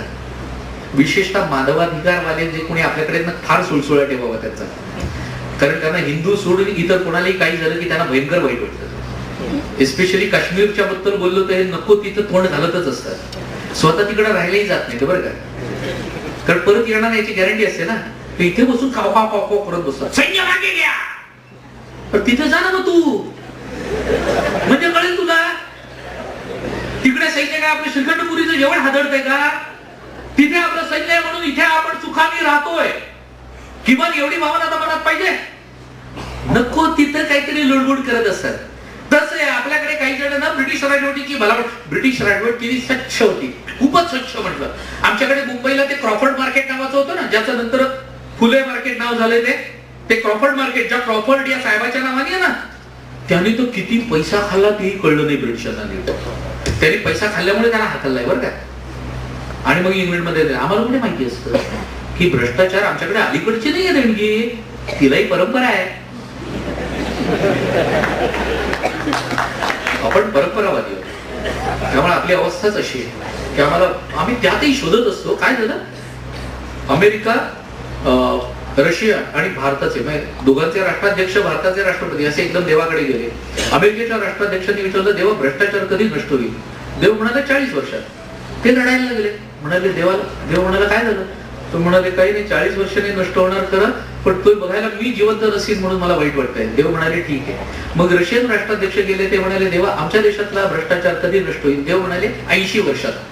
तो रडायला लागला, म्हणाला तुला काय झालं? तो म्हणाला 80 वर्ष केवढा मोठा पिरियड आहे, तोपर्यंत मी जिवंत नसीन म्हणून वाईट वाटतंय. बरं बरं म्हणाले. मग भारताचे राष्ट्रपती गेले, म्हणाले देवा आमच्या देशातला भ्रष्टाचार कधी नष्ट होईल? देव रडायला लागले.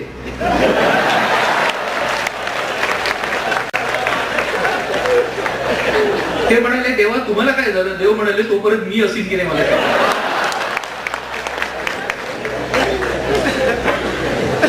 इतकी अवस्था आपण आणून ठेवली आहे, ही आमची वाईट गोष्ट आहे. भ्रष्टाचाराला शिष्टाचार आम्ही करून टाकलाय आणि म्हणून आम्ही भ्रष्टाचारी नाही, आम्ही भ्रष्टाचार असं सारखा फलक लावायला लागतो की नाही लोकांना. बघा ना आपले लोक जे आलेत ते, आम्हाला सुरक्षा नको, आम्हाला घर नको, सगळे आपले लोक. त्यांची निशाणी पाहिजे तेव्हा आम्हाला कळायला पाहिजे होतं खरं म्हणजे की झाडू घ्यायला हातच लागतो.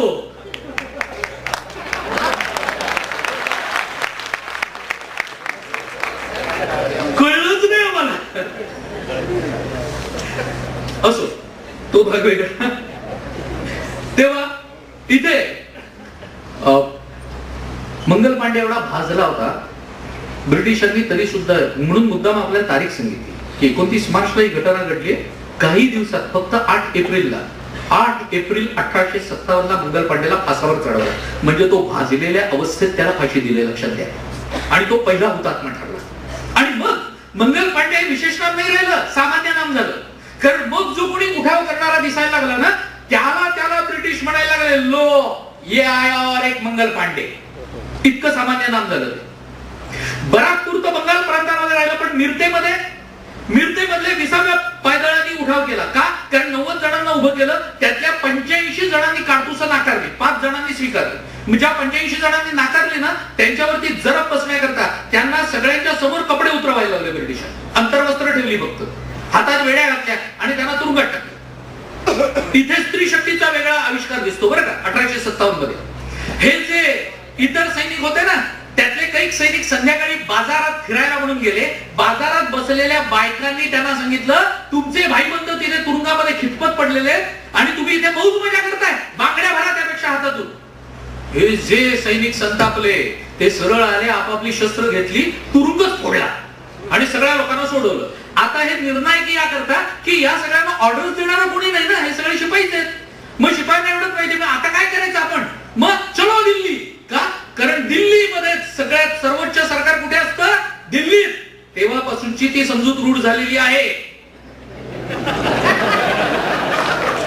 प्रत्येकाचं लक्ष तिथेच, चलो दिल्ली. कारण निर्णय तिथून घेतले जातात. दिल्लीमध्ये त्यावेळेला कोण होता? औरंगजेबाचा अखेरचा वारस बहादूरशाह जफर, 70 वर्षाचा वाटार. शायर, उत्तम शायर होता.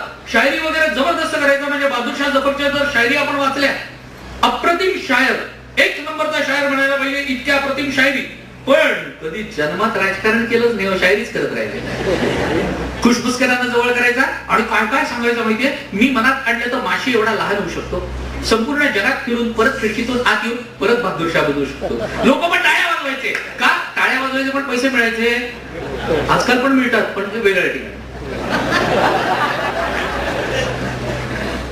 तेव्हा हे सगळं त्याचं व्हायचं आणि लोकांच्या डोक्यात पक्का समज. आमचे तत्कालीन कवी सुद्धा देवाच्या नावाच्या आधी सुद्धा दिल्लीचं नाव घ्यायचे. दिल्लीश्वरोबा जगदीश्वरोबा असं म्हणायचे. म्हणजे दिल्लीश्वर आधी, जगदीश्वर नंतर.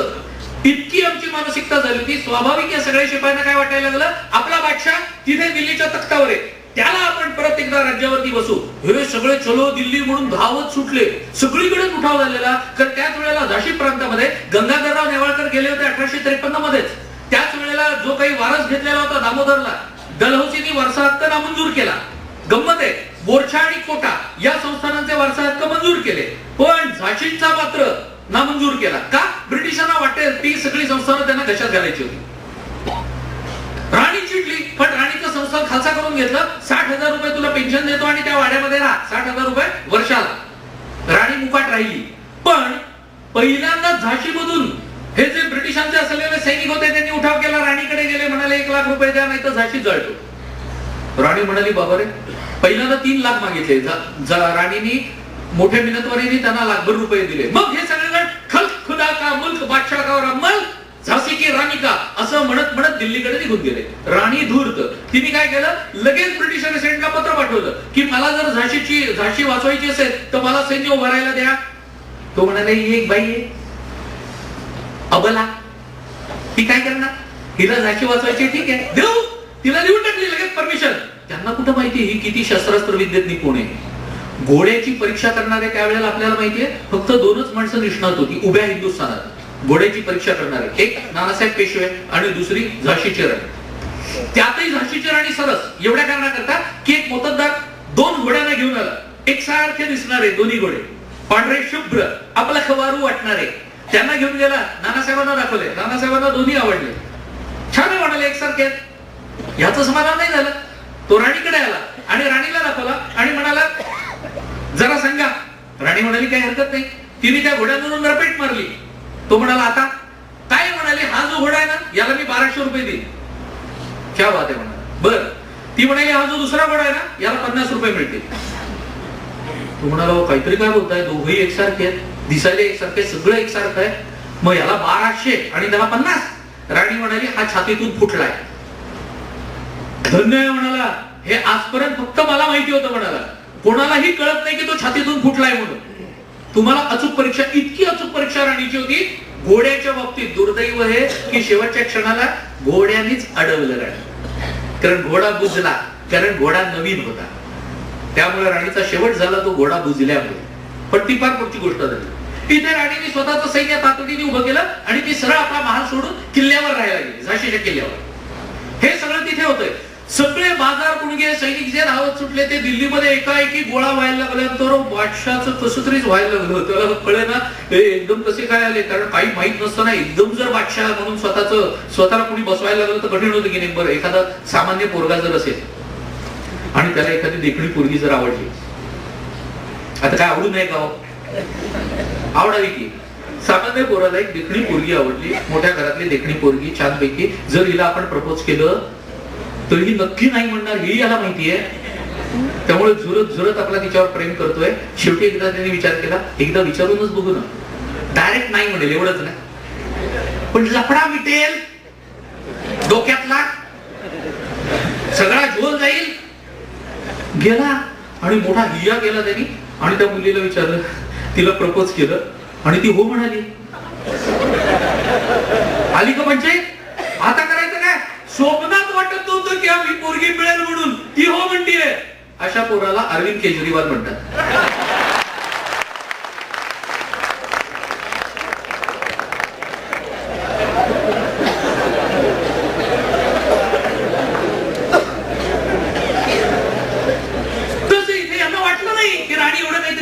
राणी एवढं सगळं केलं, बघता बघता सैन्य उभं केलंय, सगळं झालं आणि तिथे दिल्लीला जे पोहोचले ते सगळेजण दिल्लीपती दिल्लीपती म्हणून याला म्हणायला लागले. बादशाला एका वाटायला लागला आपण केवढे झालो, केवढे मोठे झालो. मग तो फुलूनच गेला हो आणि सगळे त्याच्या नावाची वर्दी सगळीकडे. मग त्यांनी आपल्या मुलाला सांगितलं तू सेनापती हो. बरं यांच्याकडे बेगमांची बेगमी भरपूर ना बादशाकडे, त्यामुळे मुलंही भरपूर. ते लहान असतात, त्यांना थोडंच कळतं, होतात आपली देवाची देणगी.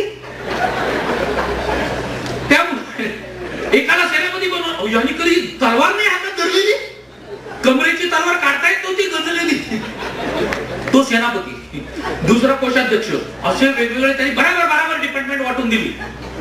तिथे असलेला ब्रिटिश रेसिडेंट त्याला सांगायला लागला की हे लोक काय करताय तिथे म्हणून. त्या लोकांनी त्यालाच हुसकावलं आणि याला वाटायला लागलं की आता आपण काहीतरी होणार म्हणून. अहो पण हे सैनिक बघता बघता दिल्लीत भरपूर घुसले. लोकांना पहिल्यांदा नवं वाटलं की वा छान आहे, आपल्याकरता आलेत आपल्याकरता आलेत आपल्याकरता आलेत. मग बघायला लागले आपल्यालाच लुटतायत. कळेच ना, सगळं देतो आपण आपोआप नाहीये, सगळं देतो म्हणतात तेव्हा कर वाढतात. लोकांना कुठे कळते.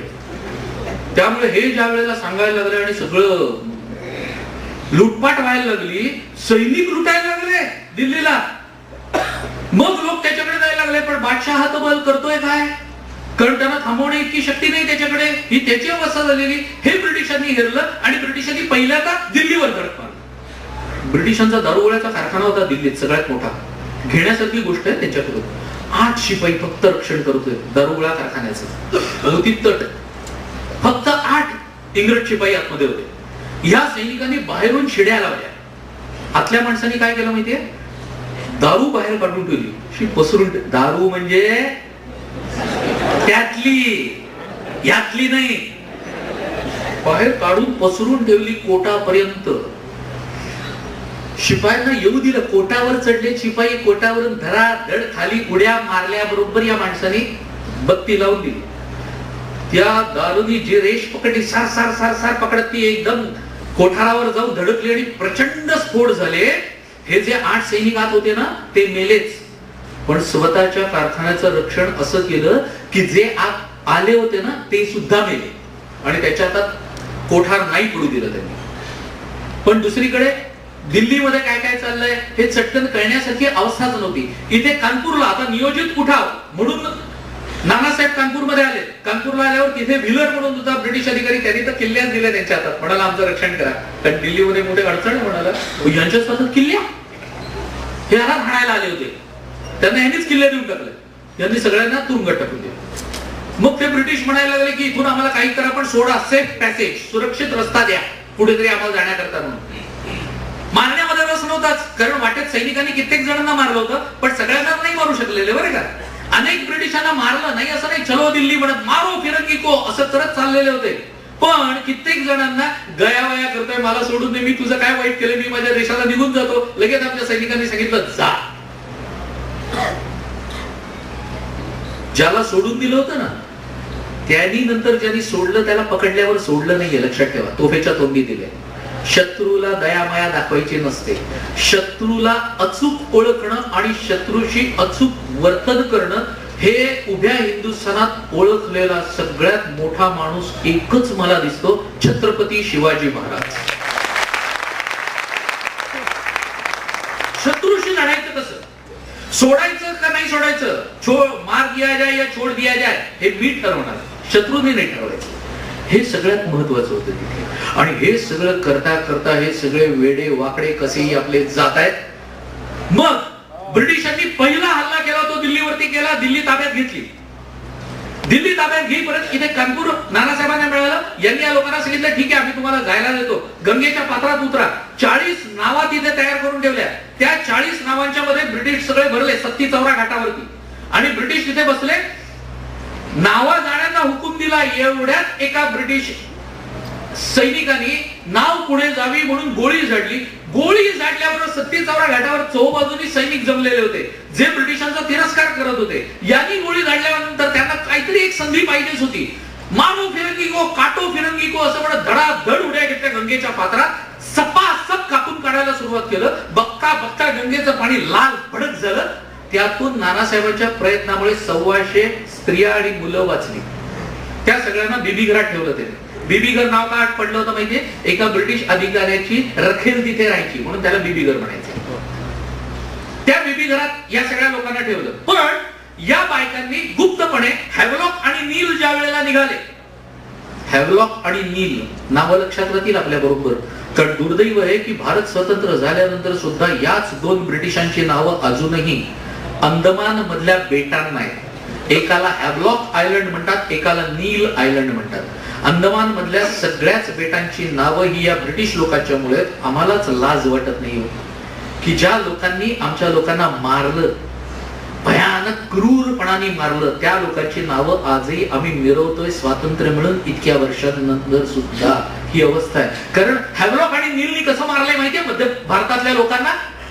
आम्ही तर ते सम्राट चंद्रगुप्त मधलं गाणं ऐकलेलं आहे, जहां डाल डाल पर सोने की चिडिया करती है बसेरा वो भारत देश है मेरा. पण त्या काळामध्ये मध्य प्रांतामध्ये हर एक पेड़ की हर एक टहनी पे एक एक हिंदुस्तानी नागरिक का शव झूलते हुए नजर आता था. ही अवस्था करून टाकलेली होती 1857 मध्ये. आणि फाशी देणं खूप सोपं होतं. काय, बैलगाडीवरती उभं करायचं माणसाला. झाडांच्या प्रत्येक फांद्यांना फास अडकवलेले होते. ती बैलगाडी तिथे न्यायची, फास गळ्यात घालायचा, बैलगाडी पुढे न्यायची, माणूस लटकायला लागायचा. आणि तरी ब्रिटिशांनी काही अधिकाऱ्यांनी लिहून ठेवलेल्या पुस्तकामध्ये की आश्चर्य वाटलं या हिंदुस्थानी लोकांच्या धाडसाचं की एकही जण फासावरती चढताना रडत भेकत चढलाय असं दिसलं नाही. उलट एकाने तर सांगितलं की मला तर आनंद होतोय कारण एका ब्रिटिशाला मी कापून काढला आणि म्हणून मी फासावरती जातो. एकाला मी मारलं म्हटल्यानंतर मी मरणार, यात काही नाही, आश्चर्य नाहीये. पण देशाची सेवा करताना मी मरतोय याचं मला बरं वाटतंय असं म्हणत फासावरती तो म्हणाला. हे आम्हाला मोठं आश्चर्याचं वाटत होतं की कोणी रडत भेकत नव्हतं. ही सगळी अवस्था त्या दिल्लीमध्ये करून तिथून मग यायला निघालेले होते. कानपूरमध्ये सत्ती चौरा घाटावरती हे झाल्यानंतर, कत्तल झाल्यानंतर बीबी घरात ज्यांना ठेवलं होतं तिथल्या काही स्त्रियांनी गुप्त पत्र पाठवली हॅवलॉक आणि नीलकडे. त्यातली काही पत्र पकडली गेली. त्यांना ताकीद देण्यात आली की असं केलं तर मग सैनिक आमच्या ताब्यात राहणार नाहीत. तरीही दुसऱ्यांदा त्यांनी पत्र पाठवली. आता मला सांगा, असं झाल्यानंतर काय करायला पाहिजे होतं सैनिकांनी? ताकीद द्यायला पाहिजे होती. ताकीद द्यायला ते काय भारत सरकार आहे?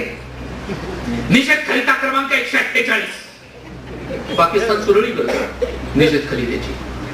सैनिकांची मुंडकी कापून दिली जातात तरी एकाचे तोंड उचकटत नाही त्याच्याबद्दल बोलण्याची. ही अवस्था आहे आमची. त्या सीमेची सुरक्षा करण्याकरता जे तरणेवाण लोक आमचे तिथे आकाराने तिथे त्यांचं जीवन स्वस्थ झाले. एक सैनिक मरतो तेव्हा लक्षावधी रुपयांची हानी होते.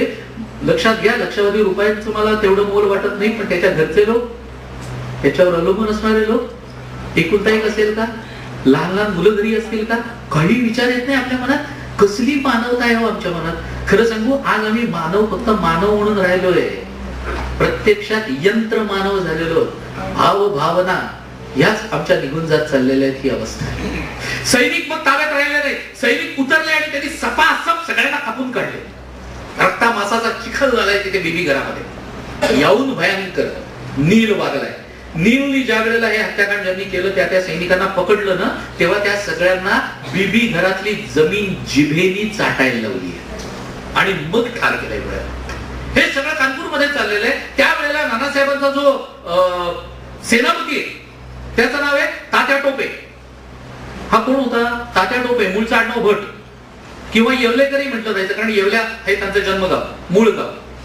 टोपे कसं झालं? कारण त्यांचे वडील अतिशय विद्वान होते. दुसऱ्या बाजीरावांनी भर दरबारामध्ये नवरत्न जडित उंची टोपी त्यांना चढवली, भेट दिली, म्हणून त्यांचं आडनाव झालं टोपे.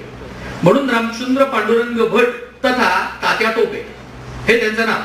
हा माणूस लहानपणापासून नानासाहेबांना सुद्धा ओळखणारा, झाशीच्या राणीला सुद्धा तलवारीचे हात शिकवणारा, पण पुढच्या काळामध्ये विपन्न अवस्था तशी नानासाहेबांच्याच पदरी आहे, पण तिथे राहून करतोय काय पुढे पुढे. कारण सैनिक वगैरे बघायला विशेष परवानगी नव्हती. मग याला बुतपाक खाण्याचं काम मिळालं होतं. तिथे काय करायचा? बुंदी पाडायचा, आणि बुंदी पाडता पाडता युद्धशास्त्रावर बोलायचं. हे नानासाहेबांच्या कानावर गेलं. त्याला बोलवलं आणि सेनापती केला. हा सेनापती म्हणून किती महत्वाचा होता माहितीये? सावरकरांनी याचं वर्णन करताना पराभूत शिवाजी म्हणून केलंय. म्हणजे लक्षात घ्या की काहीतरी याच्यात होतं. हे नक्की लंडन टाइम्स याच्याबद्दल म्हणतोय की आपला दुष्ट पण हुशार शत्रू, दुष्ट पण हुशार शत्रू तात्या टोपे हा आपल्याला सतत चकवा देतो. तो कधी खजिना लुटतो, कधी खजिना गमावतो, कधी सैनिक जमवतो, कधी सैनिक गमावतो, कधी तो आपल्या पुढे असतो तर कधी आपल्या मागे असतो. काय केलं म्हणजे याला पकडता येईल ते आपल्याला कळत सुद्धा नाहीये, असा होता तात्या टोपे. पण पुढे कानपूर पडलं. मग नानासाहेबांचं काय झालं इतिहासाला माहिती नाही. गोंदवलेकर महाराजांच्या चरित्रामध्ये एक उल्लेख आहे. तराईच्या जंगलाच्या मध्ये नानासाहेब पेशवे त्यांना भेटले होते आणि तिथून ते पुढे होते नेपाळमध्ये गेले आणि नेपाळमध्ये त्यांचा मृत्यू झाला असावा. नानासाहेब पेशव्यांचं नीट पुढे काय झालं माहित नाही. आता एकटा तात्या लढतोय, तिथे राणीने तात्याच्याकडे निरोप पाठवलाय आणि राणी लढते आणि मेरी झाशी नाही दुंगी असं ती म्हणते. म्हटल्यानंतर युरोज राणीकडे यायला निघालाय. सागर पासून झाशी पर्यंतचं अंतर काही तासांचं आहे. तेवढं कापायला युरोजला 1.5 महिना लागला. 1.5 महिना. कारण तात्यांचे सैनिक अधूनमधून करत असलेले हल्ले आणि ऐन उन्हाळ्यात झाशीला त्यांनी वेढा घातला. झाशीतला उन्हाळा जबरदस्त. किती आपल्याला सांगायला नको? आपल्याकडे असतो नाही का? जास्तीत जास्त किती? 49. कारण 50 अंश दाखवायचं नसतं माहितीये ना. जागतिक नियमाप्रमाणे 50 वरती पारा जर गेला तर सरकारला सुट्टी जाहीर करावी लागते. म्हणून आपल्या देशात कधी कुठेही 50 नसतं, 49. किती काळजी आहे बघा आपली, किती काळजी आहे. झाशीमध्ये उन्हाळा तसाच. त्या उन्हाळ्यात बाहेरून तोफा टाकल्या जात होत्या. झाशीमध्ये ते तोफांचे तापलेले गोळे येऊन पडत होते. त्या वेळेला तिथे होता कोण? हा वरसईकर भटजी गोडसे, ज्यांनी माझा प्रवास लिहिलाय. हा निघाला. वरसई म्हणजे पेणच्या जवळ असलेले खेडेगाव आहे बरं का. अतिशय दरिद्री असलेला माणूस पण विद्वान. कुठेतरी ऐकलं की ग्वाल्हेरकडे काहीतरी एक यज्ञ चाललेला आहे, त्या यज्ञाच्या निमित्ताने काहीतरी दक्षिणा मिळेल म्हणून निघालेला माणूस. काय घेऊन बरोबर? हवाय काय घ्यायला? एक धोतर, अंगावर उपरणं, एक काठी, त्या काठीला आदल्या दिवशीचं धोतर उपरणं. काय नाही म्हणाला. कुठेतरी राहतो एखाद्या देवळामध्ये वगैरे मुक्काम. त्या काळामध्ये देवळं रात्रीची उडी असायची बरं का, पांथस्थानच्या करता. आजकाल पहिल्यांदा कडी कुलपात असतात, कारण सगळंच बदललंय ना. देवळाच्या सुद्धा दानपेट्या फुटायला लागल्या. काय करणार, सगळंच बदलत चाललंय. आणि ह्याला आम्ही प्रगती म्हणतोय. त्या काळचे अनपढ गंवार म्हणवले जाणारे लोक अधिक प्रगत होते का आपण? एवढाच फक्त विचार करायचा. तो म्हणाले कुठच्या तरी देवळामध्ये आश्रय घेतो, तिथे बसतो, देवाजवळ काहीतरी स्तोत्र वगैरे म्हणतो. दर्शनाला वगैरे येणारी माणसं ते सगळं बघतात, ऐकतात. कोणी पैसा 2 पैसे ठेवतं, त्याच्यावर खाणं होतं. आजचा दिवस झाला, आता उद्याचा त्याच्यावरती आहे. काय म्हणाले, असं कोणी जातं का? आणि असं काहीतरी ऐकलं तर पैसे कोणी देतं का? हो म्हणाला, देतो. कसं काय देतं? म्हण तुला काय म्हणता येते ते म्हण. बसले तिथेच, सुरुवात केली. महिम पारंते परम विदुषो यज्ञ सदृशे स्तुतीर ब्रह्मादीन. महिम स्तोत्र म्हणायला सांगितलं. पुष्पदत्ताचं महिम म्हणायला सुरुवात केली. तो डाकू ऐकतच राहिला. वर खाली चढ उतार कळत काही नाहीये, ऐकायला छान वाटतंय. त्यांचं महिम स्तोत्र संपल्यानंतर त्यांनी 5 रुपये काढून ठेवले आणि नमस्कार केला. ते म्हणाले असे मिळतात पैसे, असे मिळतात. माझ्या एका मित्राला मी ही गोष्ट सांगितली तर मला म्हणाला खूप जुन्या जमान्यातली गोष्ट सांगतोयस. म्हटलं म्हणजे म्हणे जेव्हा चंबळेच्या खोऱ्यामध्ये डाकू असायचे तेव्हाची सांगतोयस. म्हटलं मग आजकाल तिथे नसतात. म्हटलं मग त्यातले कित्येक जण लोकसभेत असतात.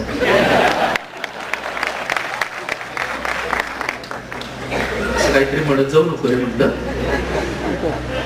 मला बरं वाटत नाही, वाईट वाटतं. म्हण तोंड तुला काही वाटू दे, पण जे दिसतंय ते असं दिसतंय. नाहीतर म्हटलं कोळशामध्ये तोंड का काळं करायला जातात लोक, गुरांच्या खाण्याच्या चाऱ्यात का तोंड घालायला जातात लोक, जरा विचार कर, कळेल म्हणाला.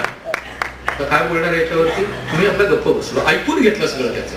कारण मित्र बोलला, लक्षात आलं ना मी नाही हे बोलत आहे, उद्या कोणी मला विचारायला नको म्हणून आपलं सांगितलं, बाकी काही नाही. असतो तर हे गोडसे भटजी त्या वेळेला झाशीत होते. या माणसाने किती बरं, यांनी लिहिले ते 25 वर्षांनंतर लिहिले बरं का, या धामधुमी नंतर 25 वर्षांनी लिहिले. 25 वर्षांनंतर माणसाच्या एकूण स्मरणशक्तीमध्ये बराच फरक पडतो, नाही म्हटलं तरी. आणि पुरुषांच्या नक्की, पुरुषांना जर चटकन विचारलं काल कोणती भाजी खाल्ली होती तरी आठवत नाही बघा. जरा ना काल ना काय बरं मुलांचे जन्मदिनांक नाही आठवत पटकन. कोणी विचारलं की अगं काय तिने एकट्याच जन्म दिलाय का. पण ही पुरुषांची अवस्था असते. तिथे यांनी 25 वर्षांनंतर लिहिलंय, त्यामुळे काही काही त्या काळच्या असलेल्या काही कथा पण डोक्यात आलेल्या असतील, यात वाद नाही. कारण ब्रिटिशांनी जे लिहिलंय ना त्याचा कुठे कुठे प्रभाव असा सुद्धा दिसतो. ब्रिटिशांनी काय लिहिलंय, गंगाधरराव नेवाळकर राणीचा जो नवरा होता तो स्त्रैण होता, तो बोलायचा, तो सुद्धा बायकांच्या सारखा कंबर लचकवत चालायचा म्हणे. त्यांनी केस वाढवलेले होते, त्याच्यामध्ये तो वेणी घालायचा. इतकंच काय, त्याच्या पुढे जाऊन ब्रिटिश लेखकांनी काय लिहिलं माहितीये का, की महिन्यातले 4 दिवस तो बाजूला पण बसायचा. तिथपर्यंत लिहिले.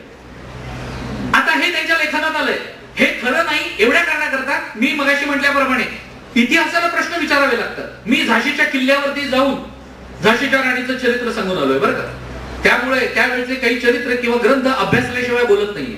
कारण ब्रिटिशांच्या ग्रंथांमध्ये उल्लेख आहे की आजूबाजूचे ज्या कुठे संस्थान होती, दतिया, ओरछा, कोटा, ललितपूर, ही आजूबाजूची जी संस्थान होती त्या संस्थानाचे संस्थानिक सगळे यांना मानायचे, नुसते मानायचे नाही, काकासाहेब म्हणायचे. आणि मुख्य गोष्टी करता यांचा सल्ला घेऊन घ्यायला यायचे आणि ते जे सांगतील त्याप्रमाणे वागायचे. आता मला सांगा, जो असा असेल त्याचा सल्ला घ्यायला कोणी येईल का? काकासाहेब करून बोलण्यात सुद्धा ज्याचं अगदी बायकी हेल असेल त्याची जरब वाटेल का? याचाच अर्थ हे ब्रिटिशांनी जाणीवपूर्वक लिहिलंय की नाही. ह्या गोष्टी समजून घ्यायला लागतात. किती गोष्टी आपण समजून घ्यायला लागतात. मी त्या झाशीच्या किल्ल्यावर होतो, तिथे त्या गाईडने काय सांगितलं, घोडे ने यहां से छलांग लगाई और रानी नीचे गई. का फेकाला तटावरून घोडा वगैरे ज्या कवी कल्पना असतात ना त्याप्रमाणे त्यांनी वाचायले. बाबा म्हटलं उगाच काहीतरी सांगू नको म्हटलं. तटावरून जर घोडा खाली फेकला तर घोड्याच्या तांगड्या मोडणार नाहीत का काटकन? घोड्याला काय ग्लायडर लावलंय, पॅराशूट लावलंय, तो काय तरंगत खाली जाणार आहे? साधी गोष्ट आहे. तो मला म्हणणार हा वो घोडा वहां पे मर गया, वहां पे दूसरा घोडा खड़ा था. काय बोलणार होता याला? यापेक्षा भारताने लिहिलेलं आहे ते माझ्या दृष्टीने जास्त महत्वाचं आहे की नाही. गोऱ्यांची कोंडी फोडीत पाडित वीर इथे झाली, ती पराक्रमाची ज्योत मावळे इथे झाशी वाली. गोऱ्यांची कोंडी फोडीत पाडित. फेकला तटावरून घोडा एक शौर्य आहे का? राणीचं वर्णन ब्रिटिशांनीच केलंय. कसं माहितीये का, राणी लढायची कशी, दातामध्ये लगाम धरायची, 2 हातात तलवारी, आणि मग रोज एवढं सगळं करतोय. गोडसे भटजी किती प्रांजळपणाने लिहितात माहितीये का. ते म्हणतात की एका ठिकाणी तटाला भगदाड पडलेलं होतं, समोर विहीर होती, जाण्याची हिंमत नव्हती, एवढी जीवाची भीती, कधी गोळा येऊन पडेल. बर त्या जे भगदाड पडलं होतं त्याच्या जेमतेम एका माणसाला उभं राहण्याची जागा.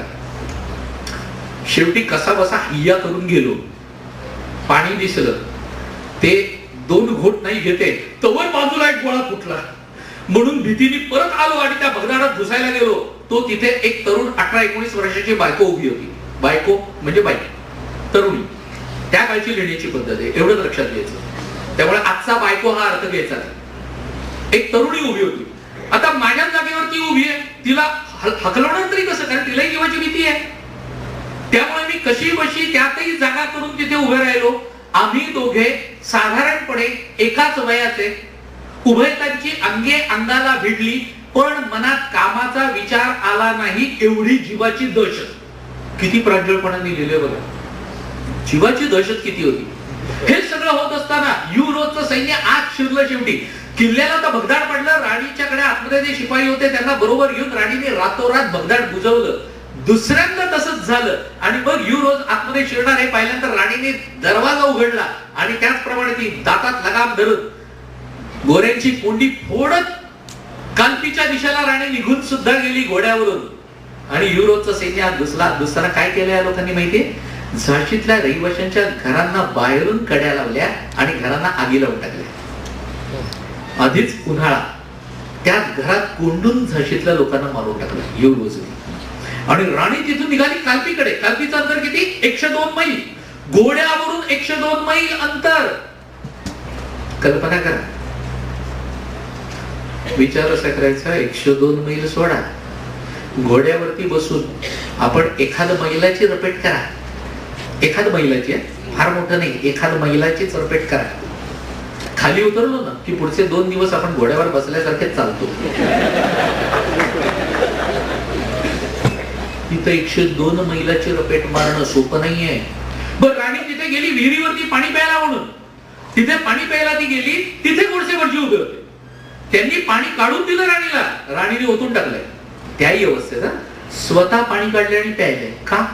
धर्मो नित्यः. श्रुतिवचन आहे, धर्मो नित्यः. विद्वानाच्या हातून सत्ता कारणामध्ये असलेल्या माणसांनी सेवा घ्यायची नसते, हा पूर्वीचा संकेत आहे. त्यामुळे तुम्ही पाणी काढलंय ते मी पिणार नाही, कारण मी राजकारणात आहे, सत्ता कारणात आहे. त्यामुळे विद्वानाची सेवा नाही, म्हणून तिने ओतून टाकलं. स्वदेशे पूज्यते राजा, विद्वान सर्वत्र पूज्यते, असं आपल्याकडे म्हणतात ना. म्हणजे राजाची पूजा फक्त त्याच्या देशात होते, पण विद्वानांची सगळीकडे होते. आजकाल नाही. म्हणजे विद्वान सर्वत्र पूज्यते आहे म्हणजे काय? विद्वानाच्या नशिबी काय? भलं मोठं पूज्य. म्हणून आमच्याकडचे विद्वान सुद्धा राजकारण्यांच्या मागे लागलेले दिसतात कुठेतरी. म्हणजे काय, आम्हाला कुठचं तरी मंडळाचा एखादा तुकडा जर तोंडावर फेकला तर बरं वाटेल. तोमेव माता पिता तोमेव करत, अशी अवस्था दिसते. किमान एखादे पद्मश्री, पद्मभूषण, तत्सम काहीतरी नाही मिळालं तर आपल्या बायकोचं नाव पद्मश्री ठेवतात. म्हणजे आपल्या नावाच्या आधी पद्मश्री. समाधान असो, जाऊ दे. त्याचा हा विनोद होता ना. कोणाचं असेल तर मला नंतर विचारते की असं बोललात तसं. काही जणांना विनोदाचं इंद्रियच नसतं. विनोदाचं सुद्धा इंद्रिय असावं लागतं बरं. ठीक, काही जणांना नसतं. त्यामुळे विनोद विनोदापुरता घ्यायचा, तेवढ्या पुरता घ्यायचा असतो आणि सोडून द्यायचा असतो. तो निर्विषय असतो, एवढं लक्षात ठेवायचं. मला विषयुक्त विनोद करायला आवडत नाही. तेव्हा इथे त्यांच्या हातून काही राणींनी घेतलं नाही आणि राणी पुढे चालायला लागली. काल्पीमध्ये गेली, तात्या टोपे तिथे भेटले आणि मग तात्या टोपे आणि राणी निघाले ग्वाल्हेरकडे. ग्वाल्हेरला जयाजीराव शिंदे होते. शिंद्यांचं राज्य ग्वाल्हेरला आपल्याला माहितीये. तर जयाजीरावांनी आधी सांगितलं मदत देतो म्हणून. आयत्या वेळेला त्यांनी ब्रिटिशांची साथ दिली आणि आपलं सैन्य पाठवलं याच्यावर लढायला. जगाच्या इतिहासात मी एवढा एकमेव प्रसंग असा ऐकलाय की जे सैन्य लढायला आलं ना तेच तात्या टोप्यांना बघितलं आणि त्यांना येऊन मिळालं. न लढताच अख्खं सैन्य येऊन मिळालं आणि ग्वाल्हेर आपोआप मिळालं यांना. तेव्हापासून शिंदेनी एक गोष्ट ठरवली पुढच्या पिढ्यांमध्ये त्यांची, की आपल्या घरातले सगळे, काही जण सत्ताधारी पक्षात, काही जण विरोधी पक्षात. त्यामुळे सत्तेत कोणी आलं तरी शिंदे असतातच. केवढे धोरणी लोक, केव्हा ठरवलं अजून पाळतात होत. तेव्हा आता तिथे ग्वाल्हेरला राहिले. राणी म्हणते ग्वाल्हेरहून आपण लवकर बाहेर पडूया ऐकून. राणी ग्वाल्हेर पासून 11 किलोमीटर वर आहे, कोटाई सराई नावाच्या गावात. तिथे राहते ती काही निवडक सैनिकांच्या बरोबर आणि यांना सांगते की लवकर इथून बाहेर पडू. 15 दिवस तिथे राहिले आणि मग एक सैनिकांची तुकडी आली. त्या तुकडीने पाहिलं राणीला बसलेल्या. सकाळी सरबत घेत बसलेली होती राणी. या ब्रिटिश तुकडीने तिच्यावर हल्ला केला. त्यांना माहित नाही की राणी आहे म्हणून, कारण पुरुषी वेश, त्यामुळे माहिती नाही. राणी घोड्यावरती स्वार झाली. बरोबर तिच्या 2 दास्या होत्या, सुंदर आणि मुंदर. बाकी काही चिल्लर सैनिक होते, ते लढायला लागले. सुंदर मेली, तिला ज्यांनी मारलं त्याला राणीने पुरा केला. तोपर्यंत बाजूला मुंदरच्याही पोटामध्ये तलवार खुपसली गेली. आता राणी निघाली, पण तो ओढा आला, त्यामुळे घोडा बुजला आणि मागून एका सैनिकाचा वार खाडकन डोक्यात झाला. राणीच्या चेहऱ्याची उजवी बाजू लोंबायला लागली, ती तिने दाबून धरली आणि ज्याने मारलं त्याला तिने पुरा केला आणि मग कशी बशी पलीकडे गेली, जंगलामध्ये शिरली. गंगादास बाबांची झोपडी होती. गंगादासांनी राणीला बोलवलं, खाट घातली बाहेर आणि त्या खाटेवर राणीला निजवलं आणि राणी ती फक्त एवढंच म्हणाली की माझं शरीर शत्रूच्या हातात पडू देऊ नका आणि हा माझा मुलगा आहे, त्याचं रक्षण करा. त्या मुलाला तर काही सैनिकांनी घेतलं आणि ते पळूनही गेले आणि झाशीच्या राणीच्या मुलाला सुरक्षितपणे नेलं त्यांनी. त्या मुलाचे वंशज आजही इंदोरमध्ये राहतात, फक्त त्यांनी आडनाव झाशीवाले केले. पण आजही ही झाशीवाले फॅमिली आपल्याला इंदोरमध्ये मिळते. अतुल झाशीवाले त्यातले एक सदस्य, त्यांचं नाव मला माहिती आहे म्हणून आपल्याला सांगितलं तेव्हा. आणि राणीचं तिथे प्राणोत्क्रमण झाल्यानंतर बाबाचं मोठेपण केवढं की बाबा गंगादासनी ती खाट आपल्या झोपडीत नेऊन ठेवली आणि झोपडीलाच आग लावून दिली. त्यामुळे राणीचा अध्याय इथे संपला. आता एकटे तात्या टोपे लढतायत आणि हे सगळीकडे ते लढता लढता राणी जी गेली ती 17 जून 1858, म्हणजे 1757 युद्ध चालू झाले. राणी 58 साली गेली. आता एकटे तात्या टोपे लढतायत आणि सगळीकडून हुलकावणी देत आहेत. कधी कधी तात्याच्या बरोबर सैन्य आहे, कधी सैन्य नाही. पण हा माणूस ब्रिटिशांच्या हातात सापडत नाहीये. शेवटी युरोज थकला. रिचर्ड मीडला त्याची नेमणूक केली आणि मीड्स हॉर्सेस, मीडचं घोडदळ हे तात्यांच्या मागे लावलं आणि तात्या एवढे व्यवस्थित झुकांड्या देतात, कधी येऊन हल्ला करतील आणि कधी येऊन करणार नाही कळत सुद्धा नव्हतं. आता ठरवलं की मग अशा वेळेला गद्दारी कामाला येते ना, नाही तर फितूर कसे कामाला येतील. नारवाड संस्थानचा एक संस्थानिक होता मानसिंग त्याचं नाव. त्याच्या बायका मुलांना सुद्धा ब्रिटिशांनी अटक केली आणि त्या मानसिंगला सांगितलं की आता तू संपर्क साध तात्यांकडे, कसंही मला मदत करा असं करून संपर्क साध, त्यांना भेटायला बोल. मानसिंगने तसं केलं आणि रात्री जंगलामध्ये तात्या त्याला भेटायला म्हणून मोठ्या विश्वासाने आले. रात्री या दोघांच्या गप्पा झाल्या, काय करायचं पुढे काय नाही हे सगळं ठरवण्यात आलं. रात्री तात्या झोपले आणि पहाटे त्यांना उठवलं ब्रिटिश सेनेने आणि तात्यांना पकडण्यात आलं. फितुरीमुळे तात्यांना अटक झाली. न्यायसदनासमोर उभं केल्याबरोबर तात्यांनी तिथेही सांगितलं माझा जन्म म्हणाले 1814 सालचा आहे, त्यावेळेला तुमचं राज्य आलेलं नव्हतं, त्यामुळे मी तुमचा प्रजाजन नाही. कारण 1818 मध्ये पेशवाई खालसा झाली ना. जन्म माझा 1814 आहे, त्यामुळे मी तुमचा प्रजाजन नाही. मी तुमच्या बरोबर देशद्रोह केला हे म्हणणं चुकीचं आहे. मी राष्ट्रद्रोह केलेला नाही. माझ्या धन्याचा हुकूम मी पाळत होतो एवढंच. नानांचं मराठी, फारसी आणि गुजराती याच्यावर प्रचंड प्रभुत्व होतं. इंग्रजी मात्र त्यांना फक्त सहीपुरतं येत होतं. अर्थात तात्या हातात सापडलेत म्हटल्यानंतर ब्रिटिशांना जो आनंद झाला तो जो रिचर्ड मीड होता ना, त्याच रिचर्ड मीडला पुढे वासुदेव बळवंतांच्या वरती त्यांचा शोध घेण्याकरता पाठवण्यात आलं. ते मीड्स हॉर्सेसचीच मदत घेत, म्हणजे तेच पायदळ घोडदळ तेच पाठवण्यात आलेलं होतं.